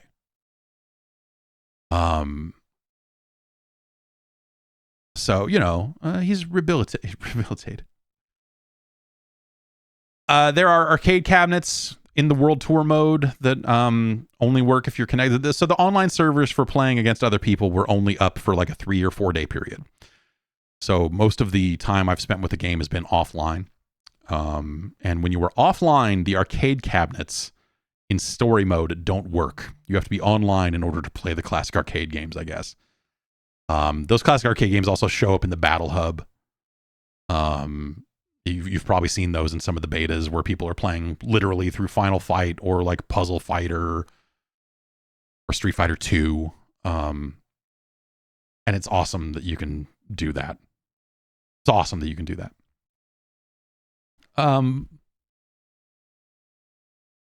Yeah, this just, the quests are fucking goofy. The characters are like very silly, and you know, Blanca's a fucking goofball, and you know, DJ is always talking about the rhythm of fighting, and you know, like the characters are well represented in like a really fun way, you know. They've struck a really nice tone with it overall, where again, it has so much heart. And a lot of that comes from that World Tour mode, but I think a lot of the game just across the board, it really feels like some folks sat down and looked at not just Street Fighter V, but the games that came before it as well, the fighting game landscape, and what their goals were. And some of those goals, I'm sure, were sales oriented, but you know, like this, just the idea of like, can we widen this? Can we get more players to play fighting games? And the way all of this game fits together, the way it has such a variety of modes that different types of players can get into, is really great. It is so smart. It is hashtag so smart in so many different ways. And that's maybe the best part about it, you know. It is like, it really feels like a game designed again by people who intelligently looked at everything that was going on and went like, okay, I know we can do better at so many things based on what Street Fighter V was and what it came to be and everything else, you know. It's a team that understands the issues of Street Fighter V, but also the things that maybe held people back from getting deeper into Street Fighter 4 or 3, you know, like and what fighting game players in a mainstream sense are looking for in this day and age, with a meaty single player mode that you can just kind of have goofy fun with, and like a copious amount of like offline kind of local fight options.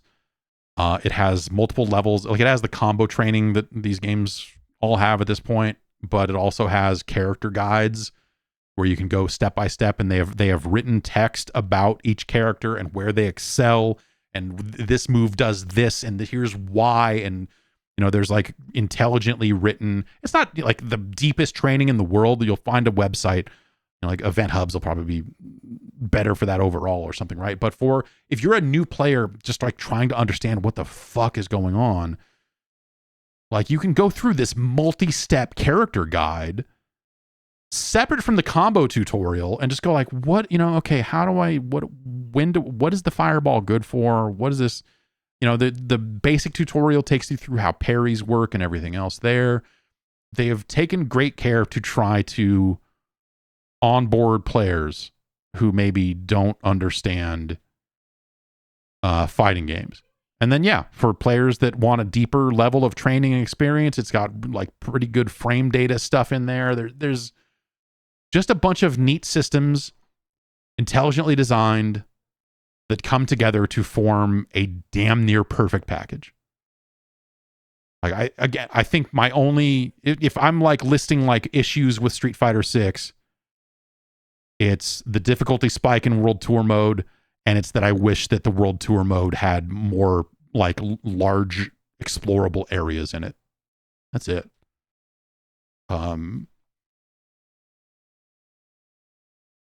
And it's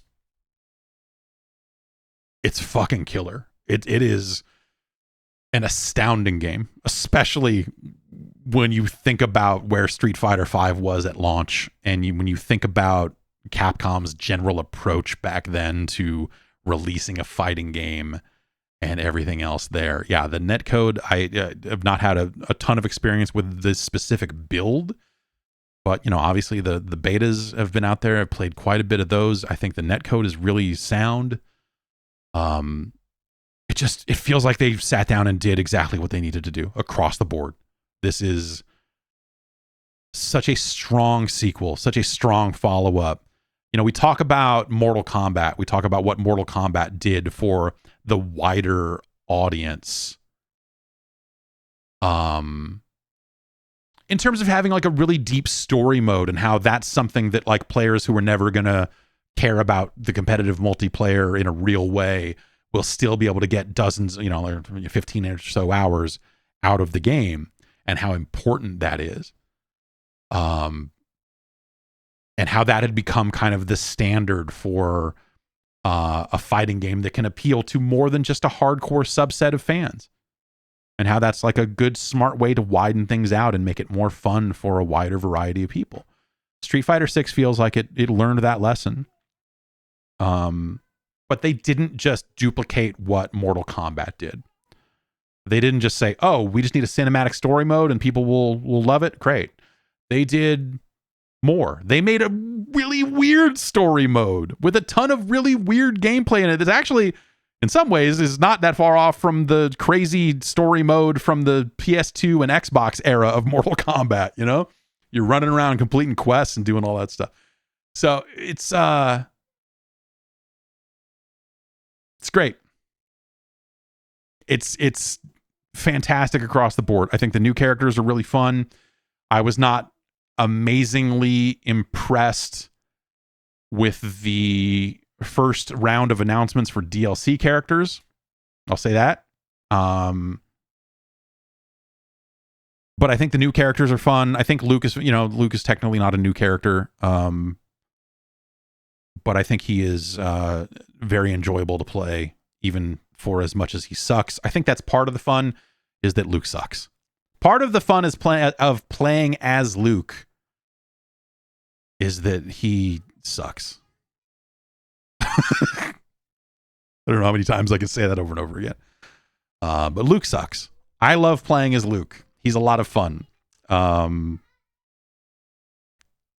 I don't know. I played a bunch of Honda as well, offline, kind of just going through some of the stuff they're doing with it. So they changed inputs on mash moves, you know, so instead of just mashing punch to do 100-hand slap, it is now quarter circle back and punch, and then he'll do it. Same deal with Blanca's electricity, and then I think Chun-Li's legs are quarter circle forward kick, which I think they've done that in some other games before, right? But I don't think they did it. I want to say Street Fighter V was mash, if I remember correctly. But okay, Chun's legs were quarter circle forward in 5. Okay, so there's that. But I think Honda was still mash in 5, if I remember right. So they changed those two on Blanca and Honda, which seems fine.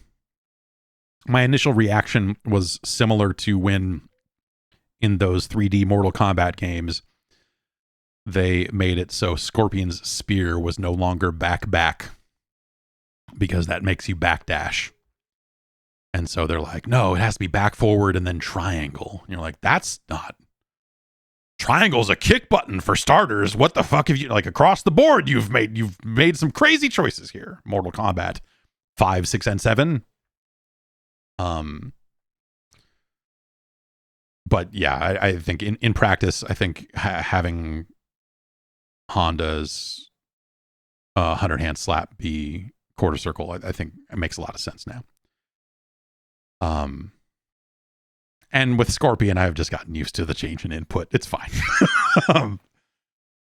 Over time, that became less of a wound, I suppose. Yeah, so I'm fucking ready for Thursday night, man. I am dying to play more of this game against human players and see the full roster in action online.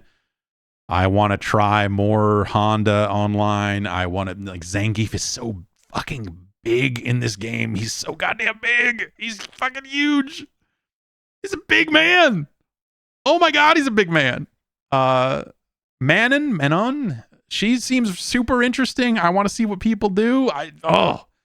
So yeah, so that game's out Thursday night, and then we'll stream on Friday. So I will probably, Friday is also the day that Diablo 4 is out. Initially, I was like, well, we'll play both of those, and maybe we still will. I don't know. We'll see. We'll see how it goes. We'll see. But I very much want to get online and play quite a lot of Street Fighter 6. A lot of it.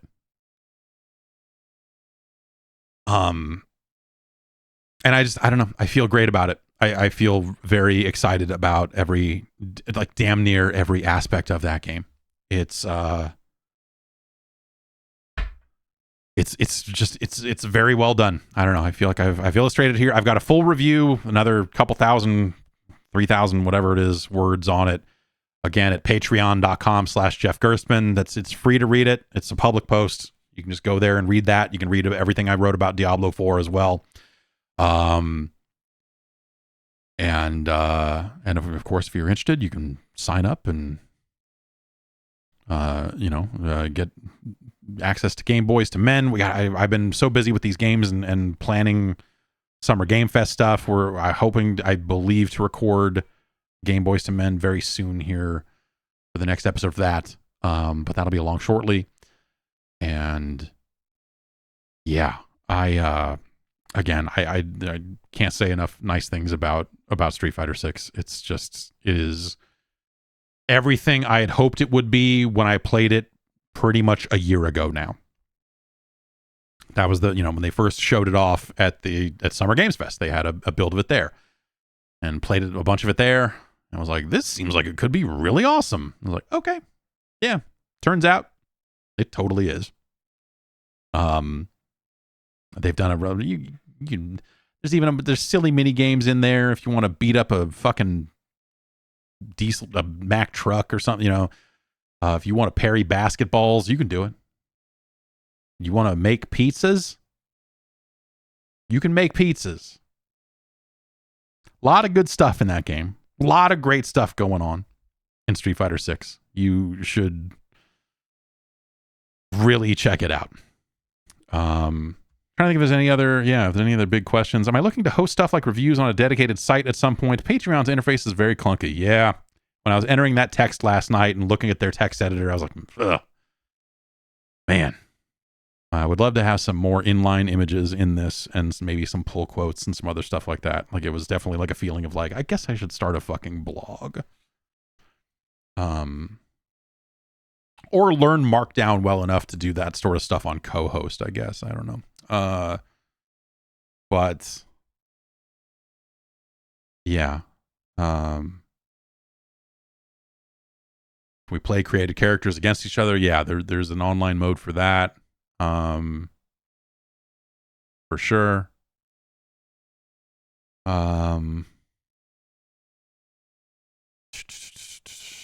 Substack. I don't know. I don't know. Maybe I don't know that I would want to set up something at a place where they're expecting you to charge for it. I know people can have free Substacks. I just don't know if that's any good or not. I'll have to look around and see what the options are for it. It's been a while, but yes, as I was entering those reviews into Patreon, I was like, man, this is just a fat wall of text, huh? And they do have some limited image support. I did attach an image to the bottom of the Street Fighter review if you want a little hot bonus. There's a pretty good item there. How many Street Fighter 6 moves can and will Kenny Omega employ in real life next Wednesday? Well, if we're following the storylines, Kenny Omega is pretty banged up, I would think, coming out of the pay-per-view. But I did spend some time thinking, I wonder if Kenny Omega will stop having a move called the V trigger. Well, yeah, will he change it to the drive impact? Will he, will there be, will there be ramifications on Kenny Omega's names of his moves in the move from Street Fighter V to Street Fighter 6? Will it be the drive impact knee or, something, I wonder. That would be very funny. I think that would be very good if he did that exact thing. I also think the game's got announcers, and we've talked about some of this stuff in the beta. Obviously, the announcers, turn them off. They're fun at first, and it's the announcers seem like they can be very good for new players because the announcers will talk about things like, oh, you've opened up a big life lead. Oh, he tries the low again. Like they will call you out on repetitive moves. They will, and again, they will talk about meter. They will talk about a variety of different situational things that new players might not know to think about. And I think that makes it useful, but also I think it's a little repetitive. So I think it'll be possible for people to mod their own voice packs in. Maybe. I don't know. Like, those games have been lightly moddable, I suppose, over the years. So anything's possible. But yeah, Zelina Vega or Thea Trinidad, she's going by her shoot name. I'm an insider. Is in there as a color commentator, which is an interesting choice. But like the problem with the commentary, really, that I don't know that they will fix, is because you can pair up anybody together. None of the dialogue really fits together. It doesn't sound like they're talking to each other. It sounds like they're firing off lines. It sounds like the play-by-play commentator goes, "Oh, it's a big life lead," and then the color commentator has, "We'll see how that goes," like just some kind of generic response to it, or vice versa. Like the lines don't feel like they fit together, and so that stuff could be better. But also, I think it's the sort of thing that you would kind of want to turn off. Yeah, you can have one guy talking in English and then another talking in Japanese, and they're just like, yeah, it's relatively nonsensical. I do think that, yes, the dream here would be to have Excalibur doing play-by-play and Taz doing color, because you could just have Taz say whatever. Because Taz already just says whatever to whatever Excalibur is saying. And yes, obviously, yes. Burnout Jones over here. Is Zelina Vega awful on commentary? No, she's fine. But all the color commentators, don't have that much to say. It's more like she'll say stuff. I'm trying to think. It's like, oh, I might have to get in there myself. Just like pretty generic stuff. It's fine. But I would use it more if it was less repetitive, I guess I would say. But if you have the same commentators in for a few fights, you will hear the same lines. You can even hear the same lines over the course of one match. And so yeah, is the deluxe edition worth it? I don't know. We did not have access to.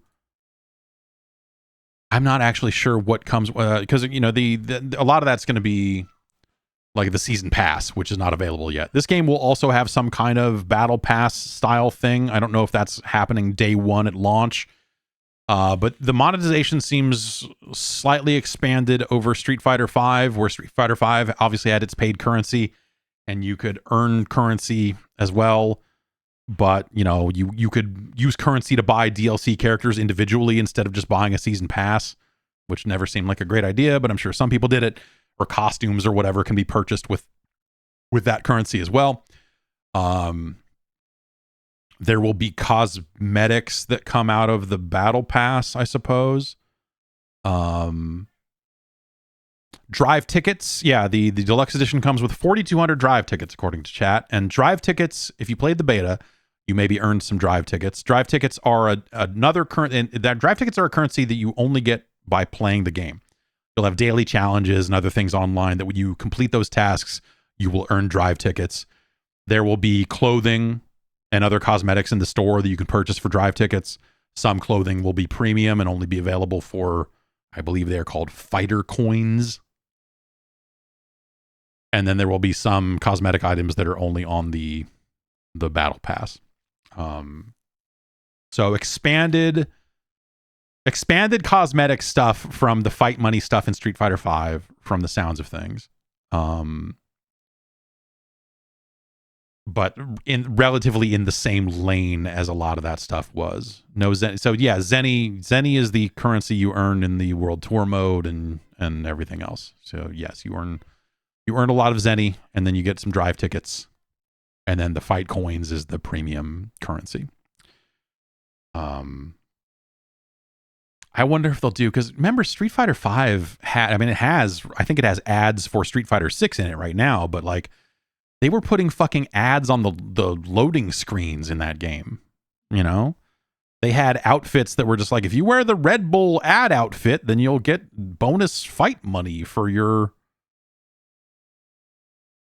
trouble or whatever. And that stuff's sort of weird. I didn't see any indication that this was going to have ads like that, but who can say over the lifespan of that game if they go back to that concept or not. I don't actually know. And so yeah, we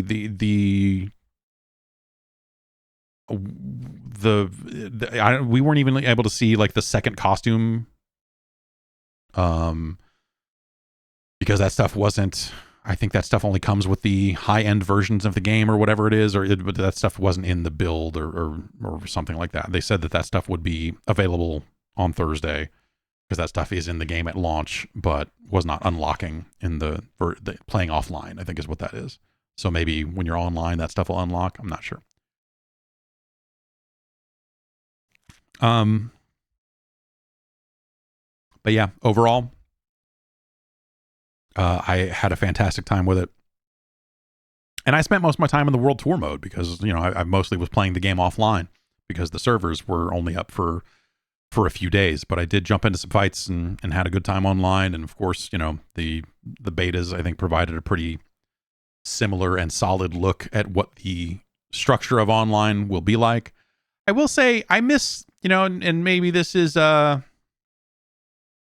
get why they do this. I kind of wish that they didn't, but even in unranked matches, you still pick your character ahead of time. And sometimes I wish, and I don't know if the lobbies do this because the custom lobbies, because I haven't been able to do custom lobby stuff yet, but sometimes you just want to load up a character select screen and pick some people, just like you were doing local play.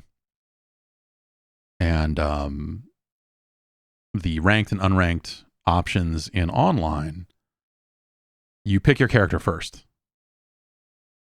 And then you go and match make afterwards. It's not like, hey, let's have a long session and we'll pick different characters. We'll go to character select. We'll do this. We'll do that. It's like you're kind of locked into your character a little bit. And, I'm just a little, I guess that's like an old school thing at this point to want, right? Because people just main characters and whatever else. Local doesn't do this. Local, you can always hit the button and go back to character select and whatever. So that's not a thing. But yeah, I would hope in lobbies, in custom lobbies, it would have some sort of option for going to character select. But yeah, for ranked matches, it makes total sense because you're gonna have separate rank per character and everything else. But I mean, for unranked matches, it's a little weird that you're picking ahead of time. I don't know, whatever. It's faster to get into game, so at least there's that. But yeah. Anyway, yeah, again, patreon.com/Jeff Gerstmann, or I guess enjoyyourgaming.com. Hopefully still goes there. Let's check.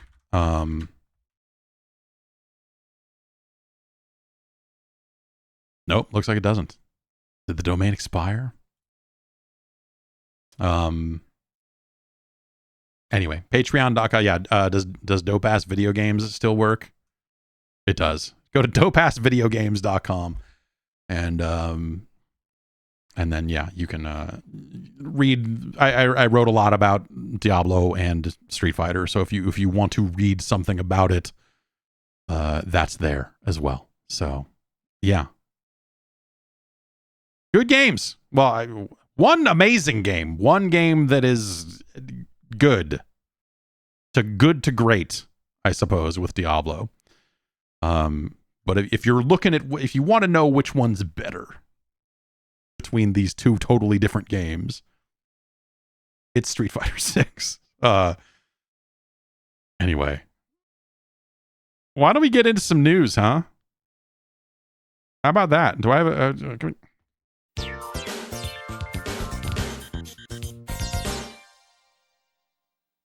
Remember that PlayStation showcase? Remember that thing happened? Seems like a lifetime ago, doesn't it?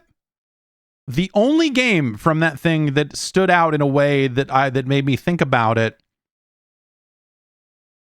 that I remembered, was Marathon. The Bungie extraction shooter that they're working on. The trailer, having gone back and watched that trailer a couple times, I think that whoever made that trailer and said, "Can we put this Justice track on it?" is a fucking genius. I think that that's a really killer trailer.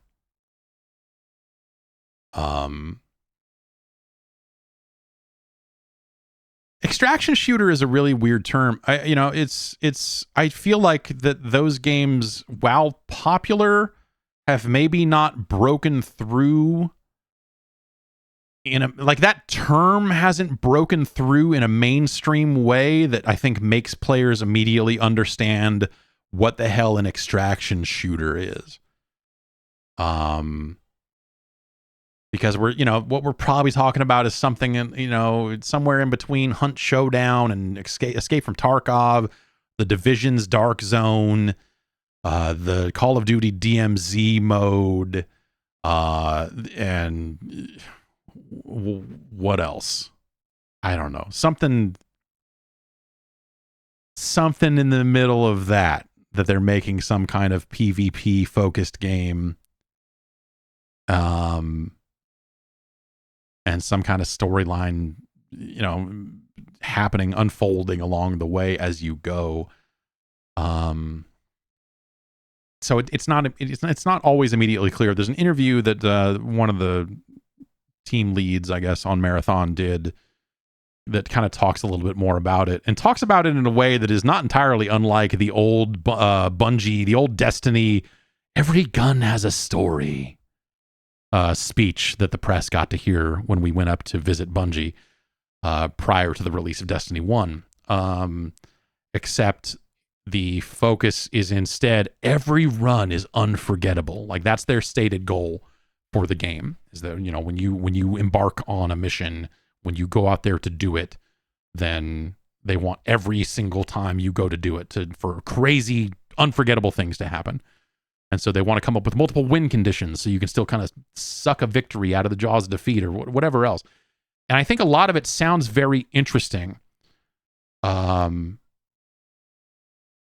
And I'm not sure. I we'll see, man. Because like when I think about Bungie and PvP stuff, at least in a modern context, I don't know that I like the competitive aspects of Destiny much at all anymore. I hope that they are considering, because the game's crossplay, and everything out of the gate. I feel like when I go in to play Destiny 2 multiplayer, it feels like a game where mouse and keyboard players have a distinct advantage. Some games have been better about either nullifying that or trying to matchmake their way out of that problem or whatever. And so I worry a little bit about that aspect of the game when I think about Bungie's kind of recent past with PvP. Now that we call it PvP. No one was calling Halo multiplayer PvP back then. But hey. I don't know. The aesthetic of that game I think is amazing. That trailer, it does a really good job of selling it conceptually, or at least aesthetically. And then reading what they put out about it, I'm like, okay, like I'm tentatively on board with this. This sounds like it could be very cool. I swear I saw something in there that said that they were thinking about players that would play solo, so it's not just teams of 3. And so hopefully that's the case. So yeah, I don't know. Marathon for me was the standout game. Parentheses, complimentary.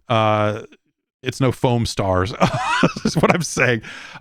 So Polygon has done the fantastic job of putting everything onto one page. You always go after an event like this, when you want to recap it on a podcast, you got to go find who wrote that news story. Polygon did it. Good on them.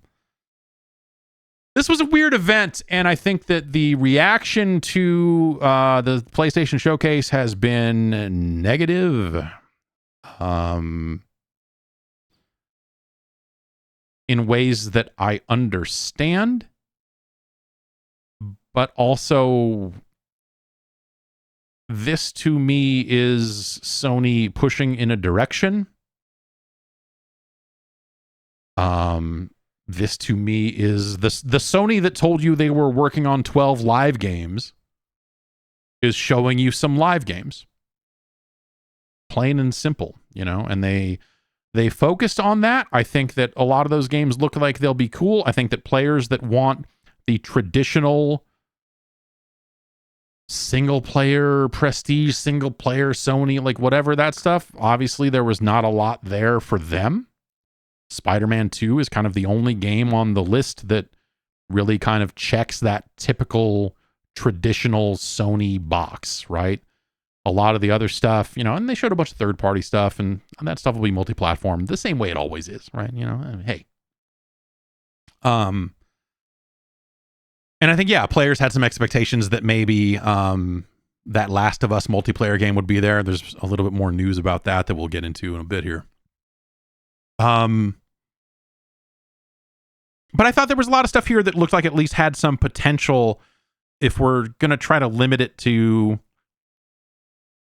I suppose, games that are not coming to Xbox, which is a weird way to chop it up, but I suppose that's the way people try to judge these things in a lot of cases.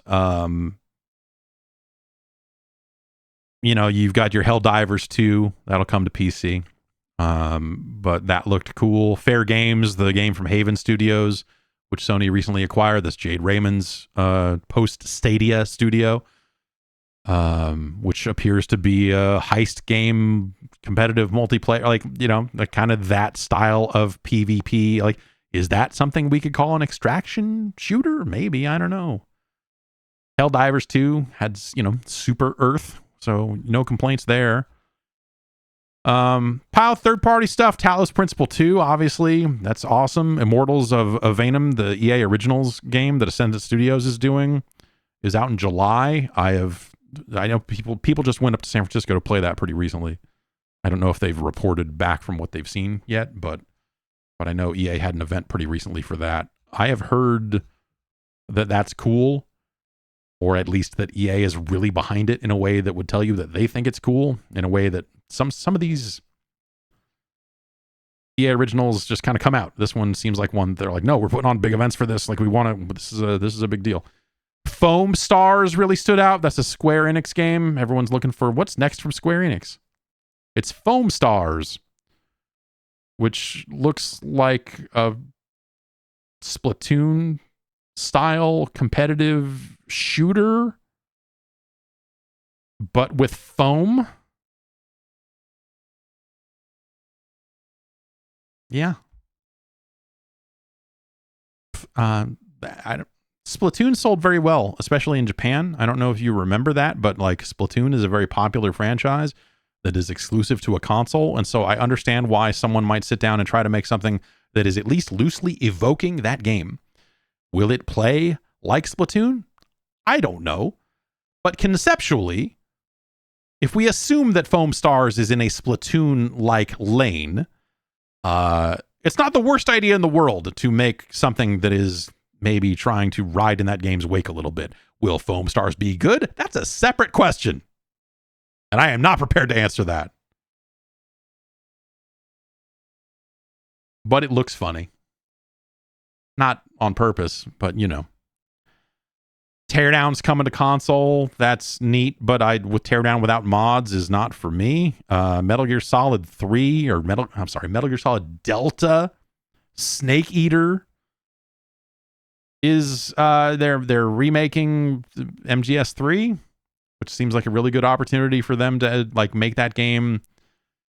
Look, my only problem with MGS3 out of the gate when it came out, the main reason that it was just something I could not vibe with, is the camouflage menu, is the menu management, is I'm crawl over here, I got to get into this and do this inventory shit. It sucked. The characters, the story, the ridiculous, like, yeah, okay, cool. It's nuts. It's bonkers. And for that, I can at least respect it. And so, like, on some level, if they make that stuff work better, then I'd be interested in checking it out, I suppose. But yeah. As a result of a lot of that stuff, and then just generally just like, I don't know, I like my Metal Gear Solid games to be near futuristic and insane, not, you know, Vietnam era and insane. So, you know, that is why it is my least favorite Metal Gear game. No, not Metal Gear game. It's not worse than Metal Gear Rising. Let's not be crazy. I'm sorry, Metal Gear fucking Survive. Metal Gear Survive. Metal Gear Rising may actually be the best Metal Gear game. Nice that this is finally announced so that we can just shut the fuck up about it for a while. Like, people go like, they're remaking MGS3. He's like, yeah, they're remaking MGS3. It's pretty well, you know, it's not, this has become a relatively open secret at this point. And here it is. They're also doing this MGS Master Collection where they're going to re-release those games that got pulled off of digital storefronts for licensing reasons. It was like whatever stock footage or, you know, whatever it was. But so they're going to put that stuff back out in something they're calling, like, it was like Master Collection, like Volume 1, implying that they may do more of it. I really think that it would be nice if there was a nice, good, clean way to play Metal Gear Solid 4 again. I liked Metal Gear Solid 4. People talk trash about it, and I think they're weird. How could you not like that game? How could you not like a game where they decide fucking mashing the button to crawl through the thing at the fucking end and all your fucking armor is popping off and you're burning alive? Ah! It's so good. MGS4 is so fucking good in so many different weird ways.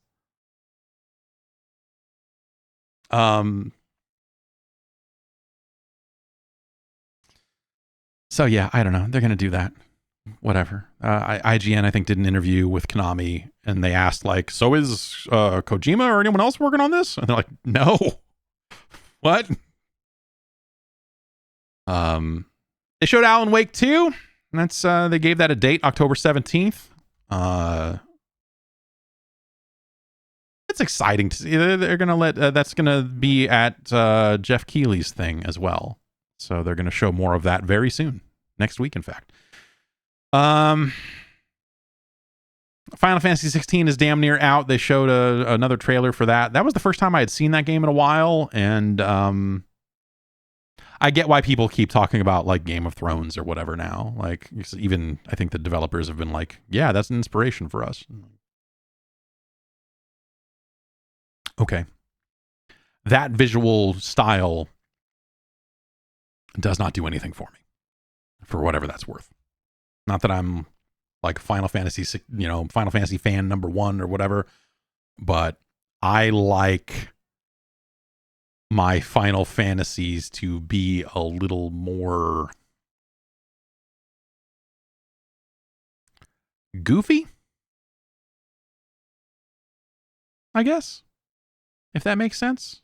Like, a little weird. I like them to be a little strange, a little like leaving you wondering if there's something that was lost in translation. If you're just like, I know this was written in Japanese, and there's something about this that I can't put my finger on that's a little like, what? That? Yes, Stranger of Paradise. Have you played it? That's my Final Fantasy 16. I don't know. Revenant Hill from the Glory Society. So, kind of, the new studio from the developers of Night in the Woods, game that has a somewhat similar look here. That's very exciting. They showed more Dragon's Dogma 2. Or I guess this was kind of the first trailer for it. They talked about it existing before, but I am excited about Dragon's Dogma 2. I think that trailer looks like a Dragon's Dogma game, and that's kind of what you want, right? But you want them to smooth things out a little bit, but maybe not too much, right? You kind of want Dragon's Dogma to still have... it needs to have that dog in it. That weird dog. Resident Evil 4 is getting a VR mode. They showed the Gran Turismo movie trailer. And they also showed a handheld device called Project Q, which is a device built for streaming and for remote play, basically. 8-inch screen on it. Looks like it has all the haptic feedback features of a PlayStation 5 controller.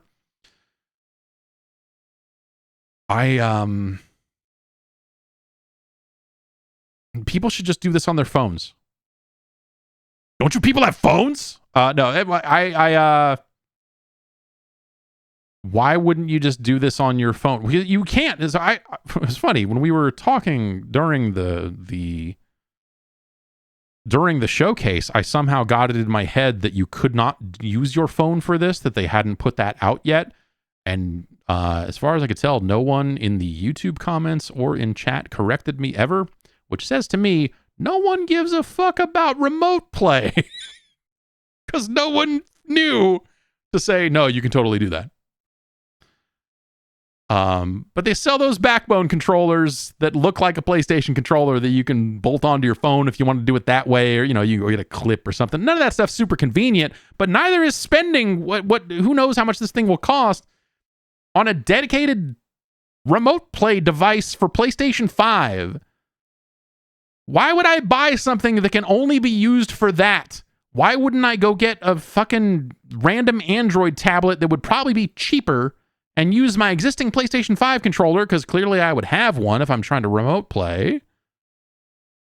Obviously, if you want to jump through, if you own a Steam Deck, you can jump through a relatively small number of hoops to do remote play there, and that works fucking great. How much processing is in this thing? Does it run anything locally? Does it do anything? That is the question. Because if all this thing is you turn it on and it's like, push this button to connect to your PS5, like, no fucking thanks. That seems nuts.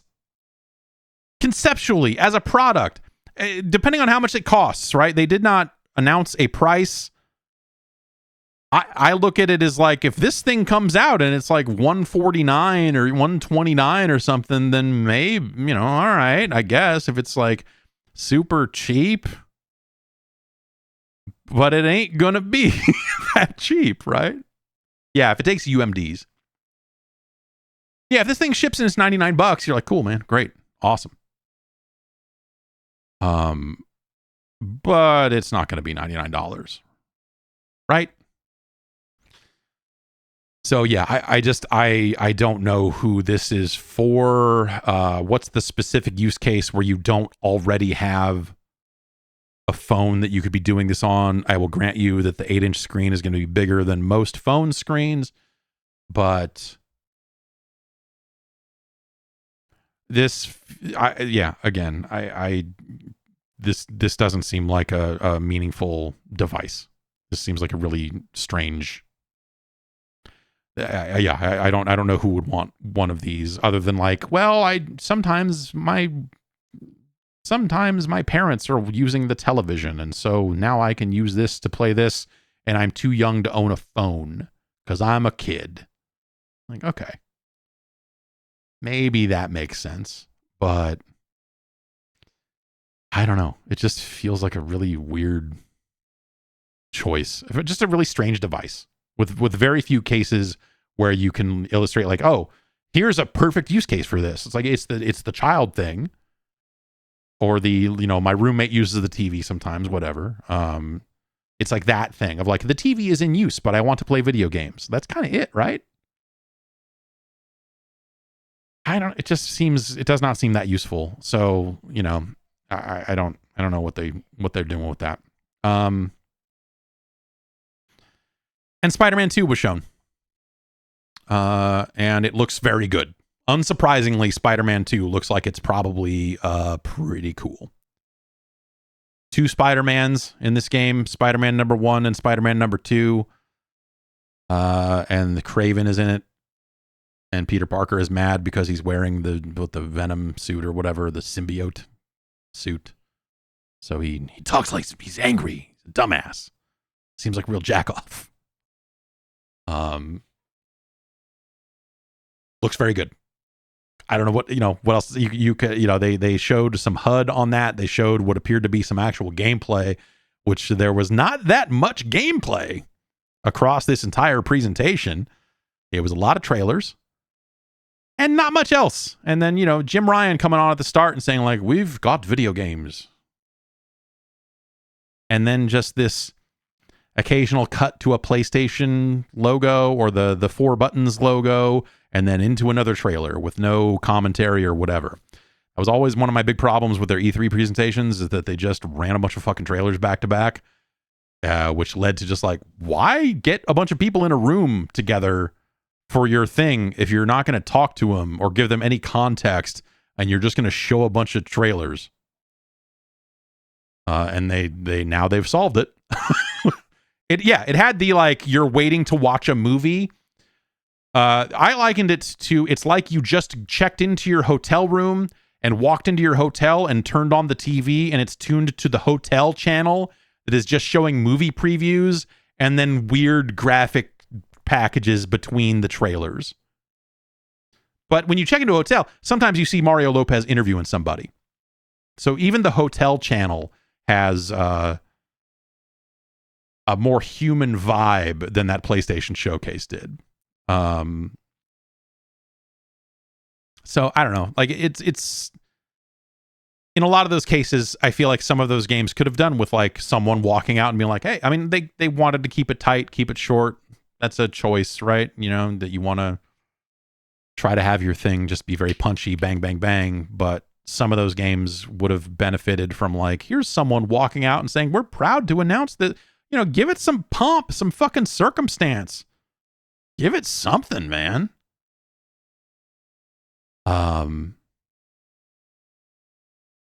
So yeah, I don't know. I think that aspect of it just came off weird. And then, I think the overall presentation, people had very different expectations of what sort of games they wanted to see out of Sony here.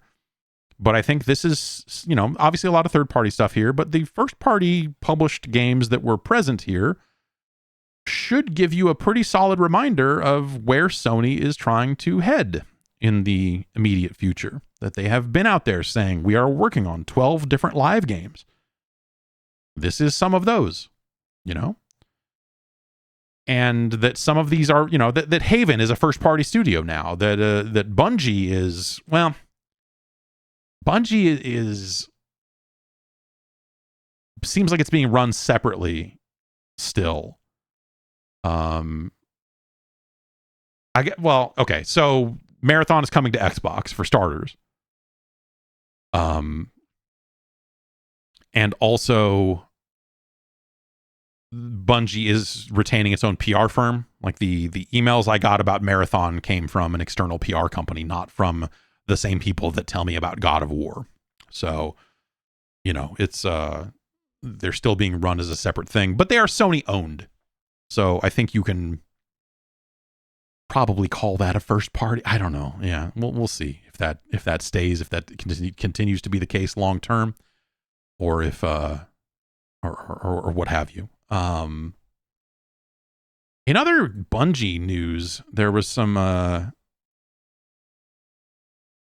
additional kind of information that came out about some of the live service games that came out of some business-focused conversations. Video Games Chronicle has covered this, that last Tuesday, when they got out there and talked about their 12 live service games, and that these games will all be in the market by fiscal year ending March 2026.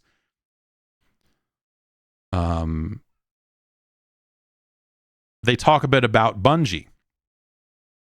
And they say that Bungie is an integral part of ensuring, this is from the Video Games Chronicle article, videogameschronicle.com, an integral part of ensuring that these titles have the best chance of success by taking learnings from the studio's wealth of experience in the genre. So it sounds like that they are taking, as they get to points on these online games, on these live service games, they're basically going to Bungie and going like, hey, you've been running a live service game for a number of years now, with all of the ups and downs that come with that. What do you think? And that they've been giving feedback on this stuff. So we've been working with Bungie for almost a year. This is Jim Ryan. And the learnings in both directions have been very significant. They surpass my expectations, and equally, I think Bungie is extremely excited by what they can take from SIE in terms of market reach, marketing, collaboration, and the ability to amplify their IP. He goes on to talk about that, Bungie's been very focused on North America, and they have not penetrated Japan or even Europe to the extent that they could be. And that Sony is, uniquely positioned to help get those games out in those territories.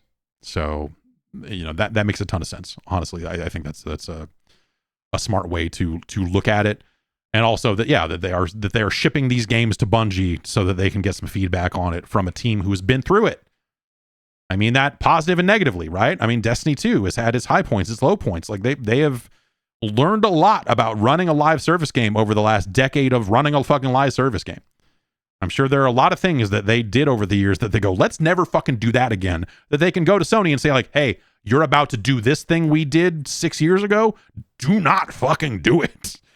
And so that is probably incredibly helpful for the PlayStation team, for the PlayStation side of things, who is relatively new to that style of game and could probably use some guidance about how to get it done. Now, that guidance, what has that resulted in? We don't immediately know for sure. But Video Games Chronicle does note, at least at the time of publishing here, there's since been some additional developments, but that there were reports about a game from Deviation Games, which had received backing from PlayStation. There have been reports that game has been canceled. So that is potentially fallout from this process. Who knows? The other one of those comes out of, I believe, Bloomberg. And then there was kind of an update. So a lot of people expected that Last of Us game to show up at this event because it's been a while since Naughty Dog has shipped a thing. And you're like, oh, well, we know that they're working on this multiplayer thing. So it would probably make sense for that game to be there in some capacity. It was not. That led to two things. One, it led to the Naughty Dog like Twitter account posting things like, we're still working on it. We'll have more to say in the future, video game fans. And then it led to a Bloomberg article saying like, yeah, as a result of Bungie giving feedback on this game, it's been scaled way back and they're basically tossing out some portions of it and that it is still in some form of development, but maybe not going to be the big thing that they thought it could be. Which, you know, when I think about what that Last of Us multiplayer mode was first time around, it was a neat gimmicky thing. And that's kind of all I was hoping to get out of it as someone who's not the biggest Last of Us fan in the world. Was like, I thought that multiplayer mode had some neat ideas. Expanding upon that would be cool, but maybe not the most money-making thing in the world. And in a world where the Last of Us television show just did gangbusters, they probably can't afford to put out something that isn't a fucking banger. So if that multiplayer game is not looking like it's going to live up to the expectations that people have for that IP and that brand right now, it probably makes sense for them to kick it down the street another year or two, or, you know, what, or cancel it or whatever. Who knows if that thing will ever even see the light of day.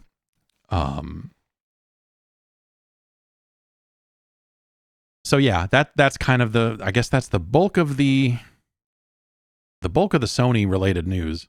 Oh, Ratchet and Clank Rift Apart is coming to PC July 26th. They announced that this morning. Nixies is doing the port work. Not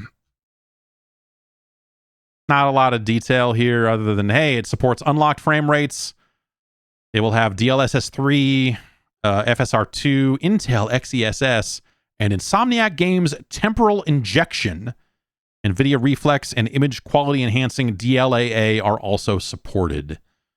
It'll have mouse and keyboard control.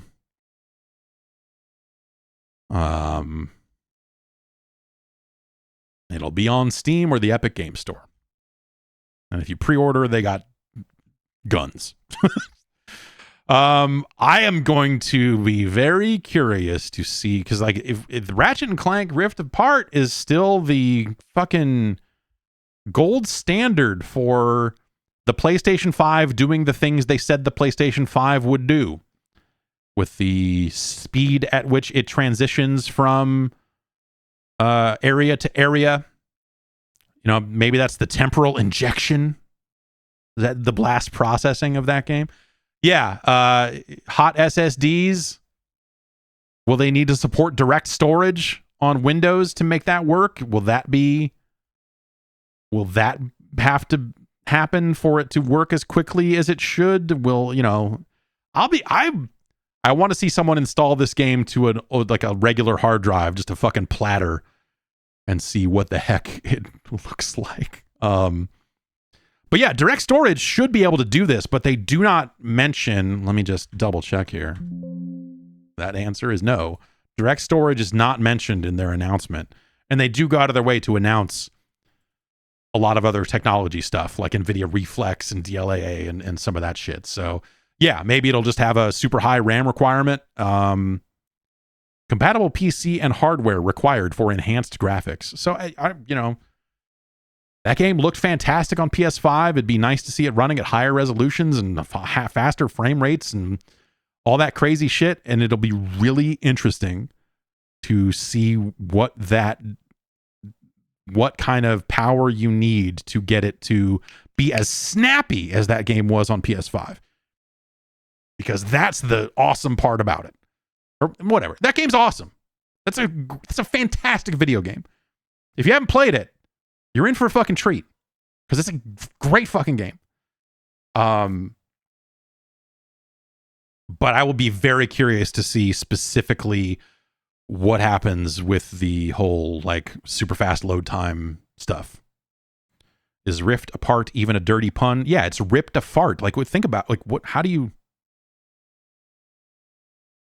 Are you fucking with me? How do you not get that? Come on.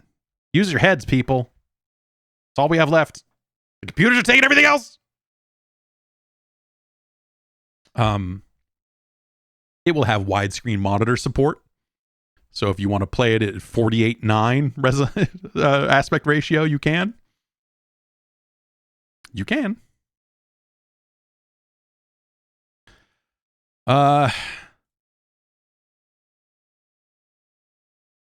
Embracer is embracing a sinking ship and falling under the waves. No, I don't know. Embracer is been in an interesting place here. Their stock price took a big old dump last week. The head of Embracer, Lars Wingefors, the CEO, got out there at earnings call time, and basically they had a $2 billion deal on the table that fell apart right before earnings time. And so he went from the deal table, where a thing that was going to be a massive boon for his company fell apart right before his very eyes, and then basically walked onto a live stream. Maybe not quite that fast, but he was answering investor questions not long after. It's an interesting video because he is in a fucking place when he's answering these questions, man. The stock took a hit, 40% off of this news. I haven't looked to see if it's bounced back at all or anything like that, but dude looked broken. I cannot blame him. $2 billion, a lot of money.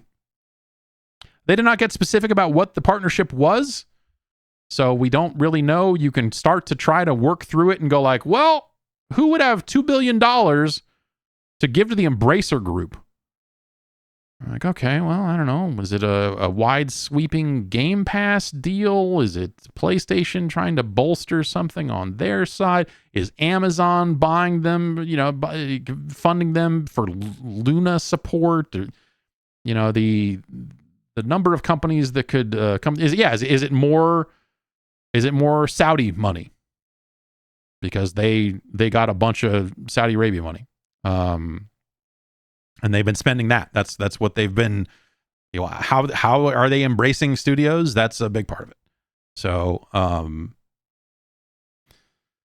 the quote here that Video Games Chronicle has is, "It's been a challenging year, adversely impacted by game delays, weaker consumer demand, and lackluster reception for certain notable releases."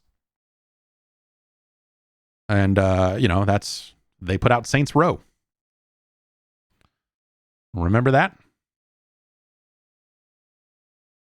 They had a verbal commitment on this $2 billion deal here. The specific deal included more than $2 billion in contracted development revenue over a period of 6 years. The deal would have enabled a catch-up payment at closing for already capitalized costs for a range of large budget games, but also notably improved medium to long-term profit and cash flow predictability for the duration of the game development projects. The transaction had many of the highest rated global advisories on board, with several hundred people engaged on both sides. All documentation was finalized and ready to go as of yesterday. We asked for the execution of the agreement before our Q4 announcement. However, late last night, we received a negative outcome from the counterparty. The decision was unexpected to the management and the board of directors of Embracer. So they were like at the finish line for this deal, like, sign this paper and then let's go. And then boom. Nope. That probably has to hurt. So yeah, it's you almost feel for the guy.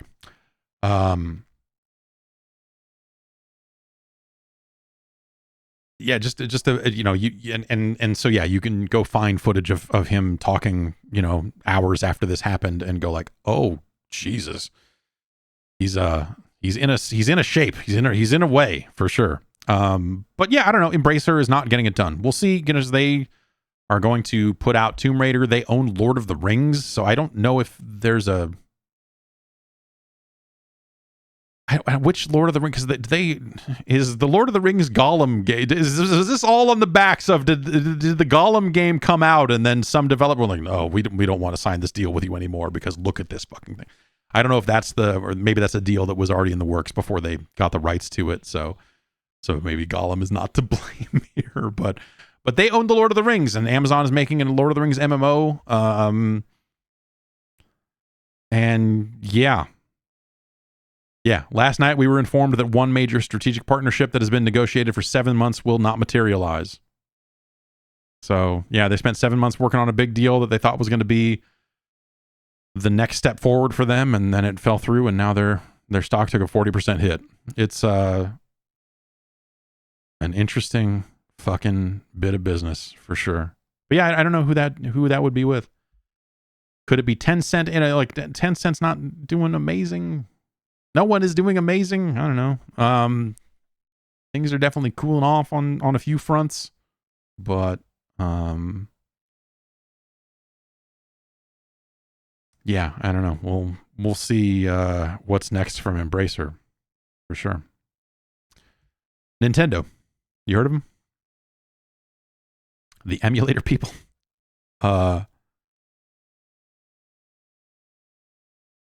Nintendo has stepped in to get the Wii and GameCube emulator known as Dolphin removed from Steam. It was not on Steam just yet. It had been announced that it was coming to Steam. And Nintendo has not filed a DMCA. It was more of a cease and desist, or more of a like, hey, before we go and do the DMCA thing, we're going to maybe pull this down. Nintendo was given a quote to Kotaku.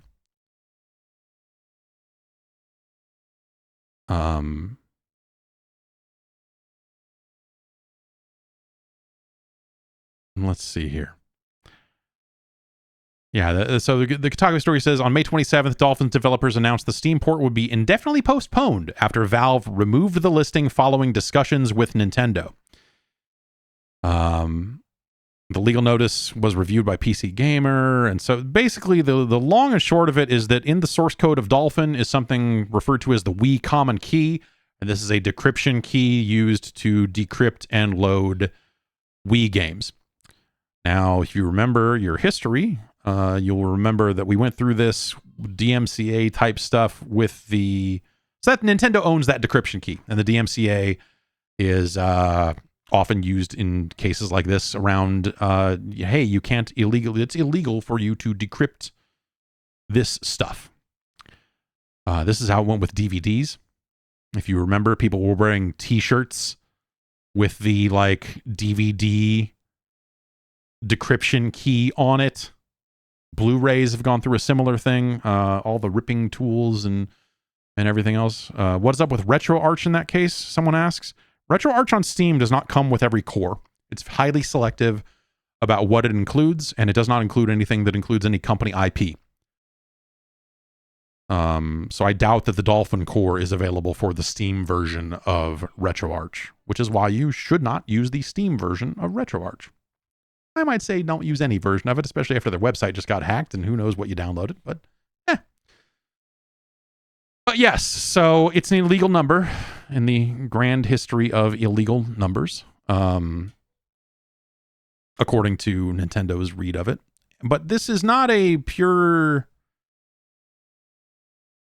DMCA, because it is conversations between Nintendo and Valve, and Nintendo saying something along the lines of, hey, no.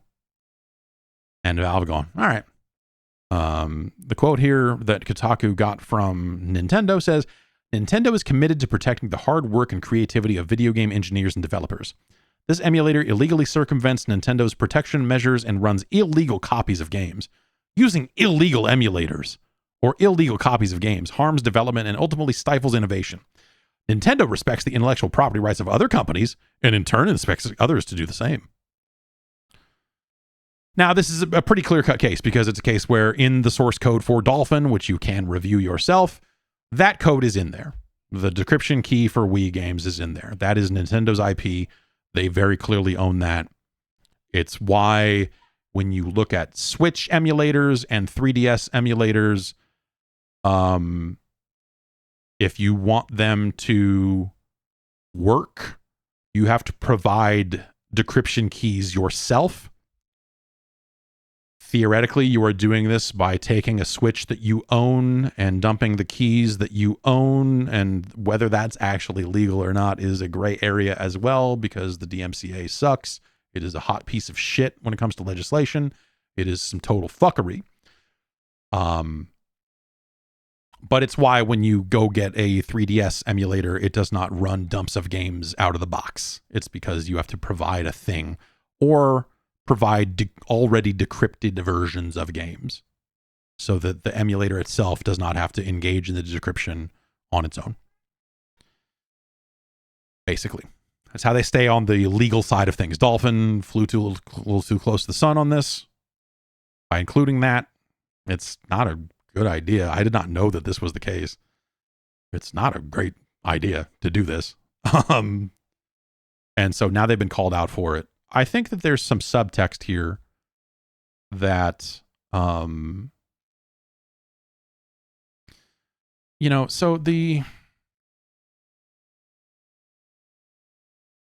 again, this was not Nintendo filing a DMCA takedown request, and maybe they still will do that because the source code is still on GitHub. I would assume that if you were the Dolphin developers, you would be removing that key from the code and moving to a model similar to some of these other emulators where it's like, you need to provide your own BIOS and we're not going to help you with that, which is, the kind of legally distant way to do that sort of stuff. And I assume that maybe they will go down this road, or maybe they'll just go like, hey, who knows? Maybe it won't be a problem. And yes, some Switch tools for getting those keys were also DMCA'd, though some guy out there was taking credit for that, saying like, I'm so angry about piracy of Nintendo's games, and I'm such a fan of their product that I'm reporting these things to the people that file DMCAs or whatever. So, which is a fucking insane, like, talk about weird fanboy approaches. Like, that's a real narc ass fucking thing to do.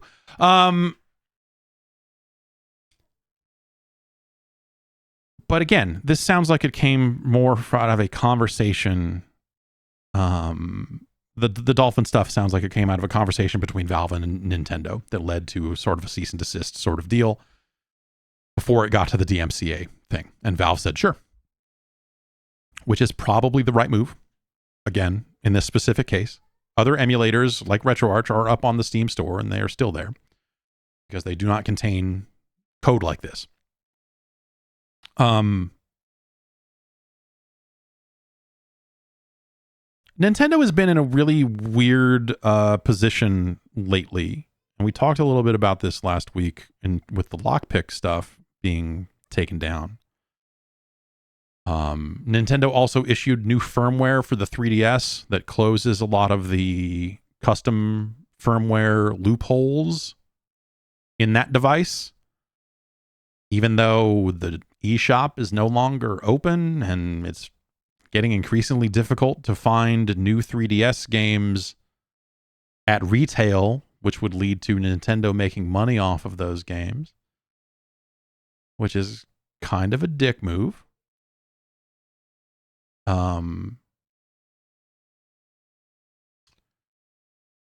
So what's going on? I think there's a handful of things at play here that are a little bit a few different situations. One, I think Nintendo is getting, we talked about this last week, I think Nintendo is getting very fucking sick of the conversation around Switch games running on the PC. I think that everyone is getting a little too fucking comfortable talking about that shit openly and posting videos of it to the internet. Here's The Legend of Zelda running at 4K. Here it is running at 8K, 120 frames per second. Like, people that are not hiding their identity are posting things like that. No one is afraid. No one is like, hey, I'm going to maybe not do that. Add on top of that, Nintendo has had some leaks in its pipeline when it comes to games getting out, like Pokemon, like Tears of the Kingdom. I think that Nintendo has taken a few black eyes here on that front.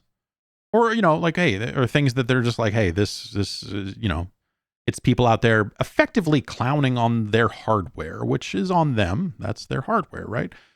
But again, everyone is acting real casual about their fucking 4K Zelda videos. And when things like that break open in a mainstream way, people sit up and take notice and shut it the fuck down. When people were trading MP3s around on IRC and random FTP sites, and you had to jump through a million fucking hoops, and you had to know someone to get your hands on the goods, it would last in perpetuity. Yeah, sites get shut down, new ones pop up, whatever. Napster came along. Made it easy for everybody. Any dumbass can install Napster. LimeWire, fucking fire it up, man. And they got fucking smushed out because suddenly it was too easy for the casual. It's never about stopping piracy, because you can't. Ever. It's about making casual piracy difficult. Copy protection on games back in the day, floppy disks, whatever else. Again, it's not about preventing anyone from ever copying the game. Games got cracked and distributed and whatever. It's about preventing you from walking over to your friend's house with a disc and saying, here, man, copy it. Macrovision protection on VHS tapes never prevented anyone who was serious about bootlegging movies. It just made it so if you hooked two VCRs together and copied one tape to the other tape, one tape was all red and fucking weird looking because you needed more gear to do it. You needed to outsmart the protection mechanisms. And I think history has shown that whenever piracy becomes a very casual and easy and passive thing for people to do, the powers that be, the copyright owners, the IP holders, they do what they can to fucking strike out at it. They'll never stop it, but they need to beat it back in a way to make people have some fear about it. Make people question it. Maybe like, maybe I'm not going to do that. Or hey, maybe it's too hard for me to do that. I don't know how to jump through these hoops. I don't know. And so I think that's a big part of this, is that Tears of the Kingdom representative, and Metroid Dread, you saw a lot of it then too. There was a lot of like, look at this game running in 4K. This frame rate in Metroid Dread, not great, but wink, wink. And then at some point people stopped winking and just said like, here, man, fucking look at these videos. You can just do this. And so I think that has put Nintendo in a position where they feel like they have to strike back. And that's the situation we've ended up in, for better or worse. I don't think there's anything illegal about this. Well, in the Dolphin case, they included Nintendo stuff, but like emulation. Nintendo loves to refer to emulators as illegal. These illegal emulators. These emulators are illegal. They have, for years, decades, have taken the position that emulation is illegal. It's bullshit. It's not. It's not illegal. They employ it themselves. Third parties have benefited from open source emulation in projects that exist on the Switch.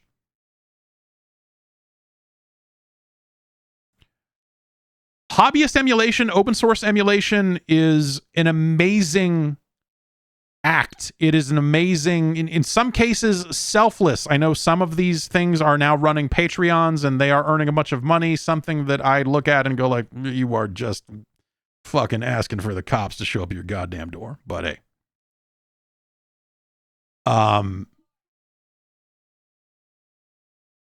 Emulation is wonderful.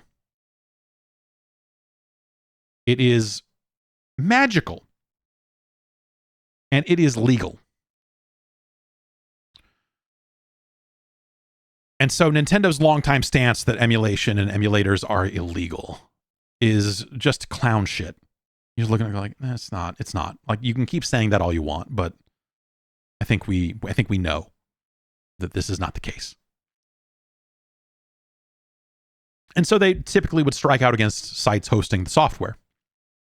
There was the big lawsuit against the ROM site where that guy got his wages attached for years, sort of like the mod chip guy that just got fucked over recently. But that's playing whack-a-mole. That stuff's getting brazen in a way that's weird too, honestly. Distribution of games is getting weird, especially because, I think that a lot of those games are past their prime and no one's going to, especially licensed stuff that's never going to get sold again. That, there are plenty of games out there that you can download that, you're not fucking actually hurting anyone. You could make the case, and I have made the case, that Nintendo's own online service for, hey, if you pay us this annual fee, we will let you emulate this very limited list of games, sucks. It's a bad service compared to the free world. But it is also a legitimate business case where they look at it and go like, well, we're trying to make money off of these games still. And we may try to make money off of any of those games in the future. Therefore, you cannot distribute any of them. I get it. It is what it is. So I think a lot of this stuff got too brazen. It's just at some point, someone higher up at Nintendo sees it and goes, what the fuck? And everyone below them goes like, oh yeah, yeah. And then they go, well, why didn't you fucking stop? Call the fucking legal team. Like, why wouldn't you make them turn it off? Like, well, it doesn't really work that way. Make them turn it off. Like, all right, we're going to make them turn it off, I guess. So I think that stuff became brazen in a way that, like, word gets back to Japan and they go, fucking, hey, fuck you guys doing over there? So there's probably that aspect of it. The other side of it, I would say, is the Steam Deck. So remember, this is specifically, this is Valve and Nintendo conversating. And they would have conversations anyway. It's like they're, both video game makers, not that they're business, not that they're in business with each other or doing anything like that, but they're in the same neck of the woods. I'm sure that they talk. I'm sure that Nintendo probably saw Steam Deck before it came out. And so there's probably some aspect of Nintendo who looks at the Steam Deck and says, this isn't doing the kind of numbers. This isn't hitting the price point. This isn't like eating into the Nintendo Switch business. This isn't something that we need to be worried about right now. But I bet they're keeping kind of an eye on it and going like, at some point, this may be a thing that we have to at least consider. This may be something that we may have to at least like think about when it comes to the space that we occupy, which they occupy a very, very unique space, right? Of the dockable handheld console hybrid, right?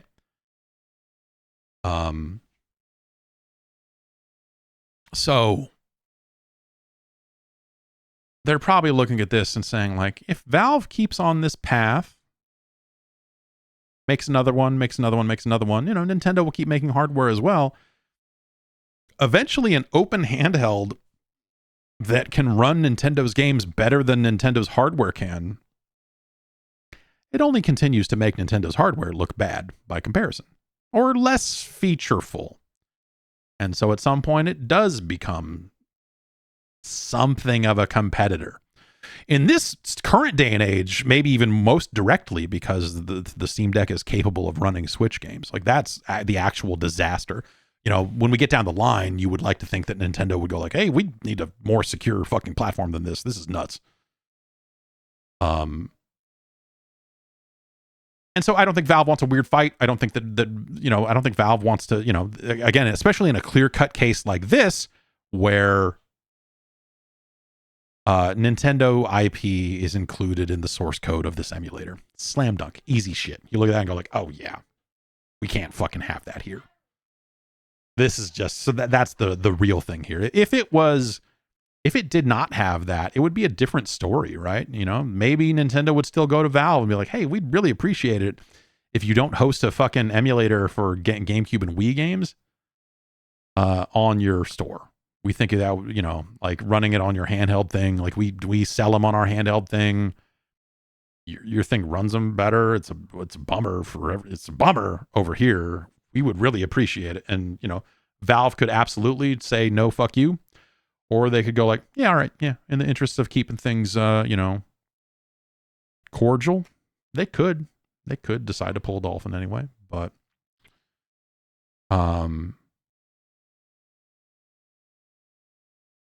so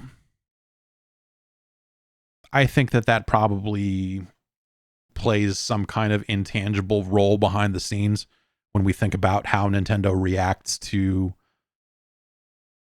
what Valve is doing on the hardware front. Again, I'm not sitting here going like the Steam Deck is crushing. Let's not be insane. Let's stay realistic here. But as we extend this out for the next 5 years, the next 10 years, and we think about Nintendo's long-term strategy, and we think about, the potential of Valve's ongoing strategy in that space as well, at some point that starts to come up, And so I think with everything happening around Nintendo stuff, it's just it's a whirlwind of stuff happening all at once. And so Nintendo is striking back all at once. And that may lead to them taking an even closer look at the space. And we may see more out of them when it comes to hitting sites that are hosting games or, emulators that are commercial in nature. I mean, some of these emulators that are on Patreon and making money off of it, even if they're not including code for it, I think that there's always the potential that that they could try to take action against it on the basis of like, hey, you're using all of our copyrights, like you're using names of our games and our software to sell your Patreon. That's not okay. There's stuff they could probably try along those lines. Where I'm not a lawyer, but yeah, I don't know. It's clear to me that this stuff has been in the open for way too long now. And I think that it makes total sense for Nintendo to finally go like, fucking stop it, you fuckers. But also the way they're doing it is some of the shittiest way, it's timing wise, it's super shitty. The 3DS stuff is super weird. If they did take action against Lockpick, I think that's a really weird one. And those repositories are back up all over the place in different forms. So like that is what it is. And, I think this is just a case of like the Dolphin developers made a choice about cryptography that left them open to this sort of action. And we'll see what they do long term. I mean, they may strike back against it and go like, this isn't Nintendo's IP. This is a common cryptographic, there's probably some case they can make there too. I'm not familiar enough with the internals of the Wii to really talk about that aspect of it. I've just been, I've been reading up on it for the past couple of days here and there. And yeah, it's a funky situation, but like I said, this stuff used to exist in the shadows and get developed really well. Not the shadows is a weird way to put it. Emulation's not in the shadows. Open source emulation is often licensed legitimately and legally and fantastically for use in commercial projects. Without those, we wouldn't have some of this other stuff. Emulation is, again, it's a key part of gaming today. And it's a key part of the preservation aspect of games, I think, as well. And so I look at it as like, well, whatever. The thing we can all agree on, the DMCA fucking sucks. Right? I mean, that's, at the end of the day, the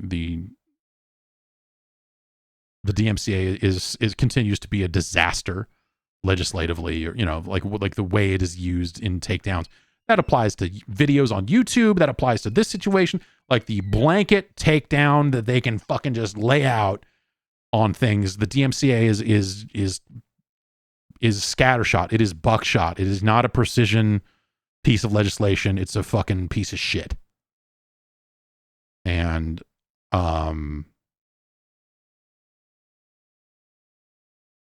well, we'll see where it all goes. I think that the DMCA will continue to fucking suck ass, and I think it will continue to be wielded as a weapon in ways it was not written to, and it'll continue to be used in the shittiest way possible, because that's what people be doing. Last story here, and then we're gonna go. I was hoping to take some emails, but obviously with both Diablo and Street Fighter coming up this week, naturally we had to talk about some games. And there's one last game to talk about. That game is called The Lord of the Rings Gollum. We played some of this last week. That video's up on YouTube if you want to see it in action. It has been getting a bit of a negative reaction online. It's a whole thing. As Pat Bear says, it's a whole thing. And he's right. It's not a good game. Conceptually, it feels ill-conceived. The idea of like, hey, we're going to make this game and you're going to play as Gollum. Can Gollum kill orcs? Yes, but only if they're not wearing helmets. Great. Okay. How many of them are wearing helmets? Enough of them. Okay. It's got a bunch of technical problems. And so that brings us to this, our apology of the week. This comes from Daedalic Entertainment, posted to their Twitter as an image, as you do. 43.4 million views. I'm pretty sure that's more than copies they've sold. I don't think they've sold quite 40 million copies of the game yet, but this tweet, it's doing numbers. Dear players, we would like to sincerely apologize for the underwhelming experience many of you have had with The Lord of the Rings Gollum upon its release. We acknowledge and deeply regret that the game did not meet the expectations we set for ourselves or for our dedicated community. Please accept our sincere apologies for any disappointment this may have caused. Our goal as a studio and as passionate The Lord of the Rings fans has always been to tell a compelling and immersive story-driven adventure. Crafting a story with Middle-earth as our playground has been the greatest honor and the biggest challenge we have faced so far. At Daedalic, we understand that a game's success relies on the enjoyment and satisfaction of its players. We genuinely value your feedback and have been actively listening to your voices, reading your comments, that's a mistake, and analyzing the constructive criticism and suggestions you have provided. Our development team has been working diligently to address the bugs and technical issues many of you have experienced. We are committed to providing you with patches that will allow you to enjoy the game to its fullest potential. Once again, we deeply apologize for any inconvenience caused, and we appreciate your understanding during this time.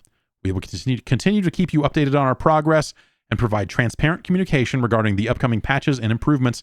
Your passion and dedication as players have been the driving force behind our determination to make things right.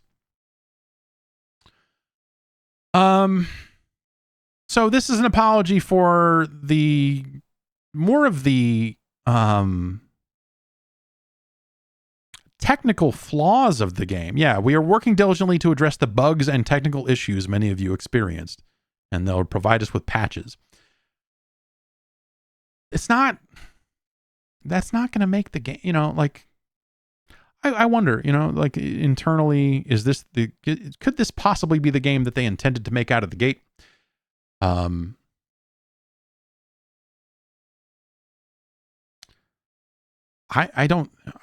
one goes into it thinking like, hey, let's make a bad game, obviously, right? But something about this seems pretty ill-conceived. The idea of playing as Gollum, this kind of like 3D platformer with some very weird stealth mechanics, and then it's like a jail simulator. It's like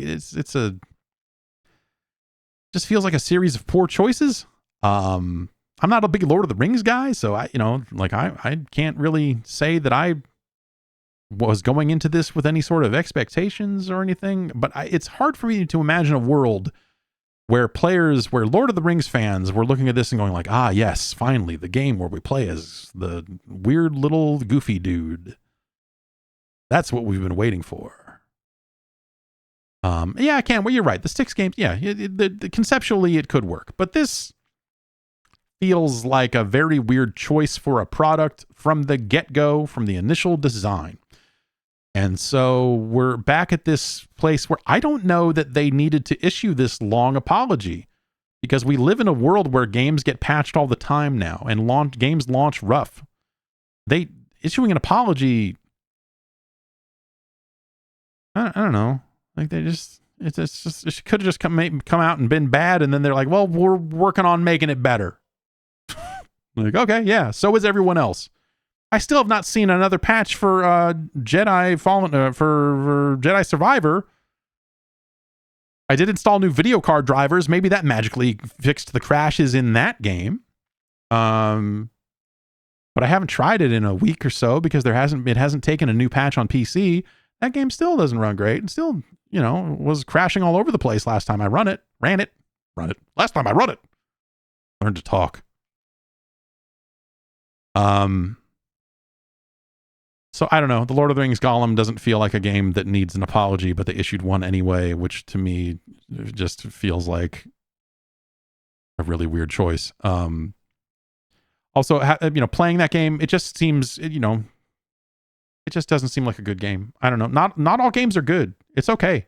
Sometimes games are bad. I don't know that you need to apologize and say, the technical stuff, like, hey, yeah, it's a bummer, right? It doesn't run great.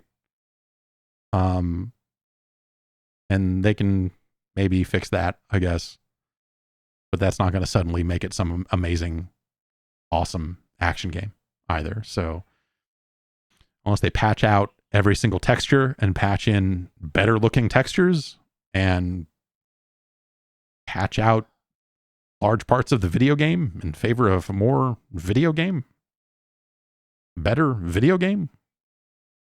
Yeah, it's a weird one. Sometimes games are just bad, and that needs to be okay. Not to say that like, oh, people need to suck it up and like it, or hey, congratulations on buying this game. But also, not to be a jerk about it, but what did you expect? Buying a Lord of the Rings Gollum game, right? I mean, I'm not being crazy. Is that crazy? Am I crazy? Again, I'm not a big Lord of the Rings guy. Are there people who... I can't, there's no world in which people are up in arms going, I can't believe that my Lord of the Rings Gollum game is better. So it's a bad game. Sometimes that happens. It's not the worst game in the world. It's ill-conceived and it doesn't run great. And yeah, they'll patch it. And it'll still probably be a bad game. These things happen. Read reviews. I don't know. This is what reviews were for. Especially in cases where, Street Fighter and Diablo, like I almost felt a little weird writing reviews about them because there's been so many open betas and everything else. Like a lot of the questions are answered for people already. I mostly wrote it because, people had said like, oh, it'd be nice if you wrote some stuff. I'm like, okay, well, I'm in a position right now with the embargoes and the way this all lines up that I can write some stuff. So I'm going to. I want to write about these games. But, I don't know, like, did the world need 2 more written reviews for those games? I don't know. Maybe not. It's a weird thing, right? Games like this that maybe didn't get demos and betas and everything else. That's why the reviews are there. Hopefully people are still writing them. I know a lot of the big websites don't have the teams they used to have in place to review games in a timely fashion, which is a shame because there's stuff like this out there that would benefit from it. And stuff like Jedi Survivor, like you need to know sometimes like, hey, this game needs work. It needs patches. It's not to even lump those 2 games in the same breath. I mean,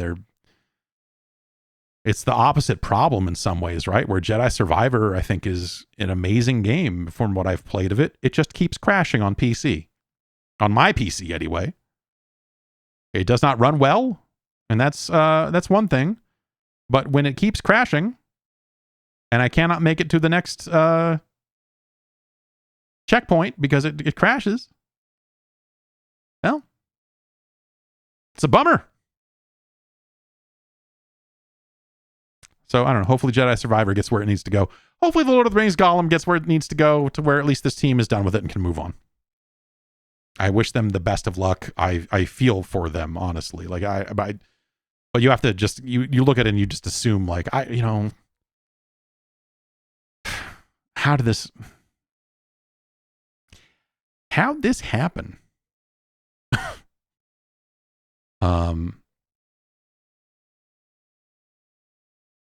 Because again, it's just the what that game is on paper. You just look at it and go like, I don't think this is this doesn't seem like a hit to me. I guess you could make a Gollum game. I don't know that I would sell emotes as separate DLC, push down on the D-pad and maybe he says my precious or whatever. Like that's literally a thing they're doing.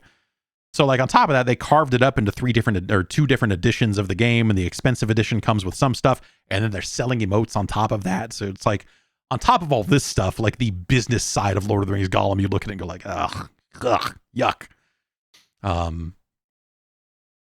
But I don't know. Anyway, that's it for the news. We wish everyone the best. If you're out there making games, it's easy to want to dogpile on Daedalic or something, but hey, they already just spent I don't know how long, a year and a half, 2 years working on this thing. And now they got to keep working on it. I feel for them. Making games is hard. Again, it's the thing I learned. After reviewing games for a decade and then spending more time talking to actual game developers about how games get made, you realize this shit's fucking fucked. It's possible. It's possible. And games are only getting more complicated. So, hey. So I think some people take it out on the dev team in ways that are super shitty, and that's not appropriate. We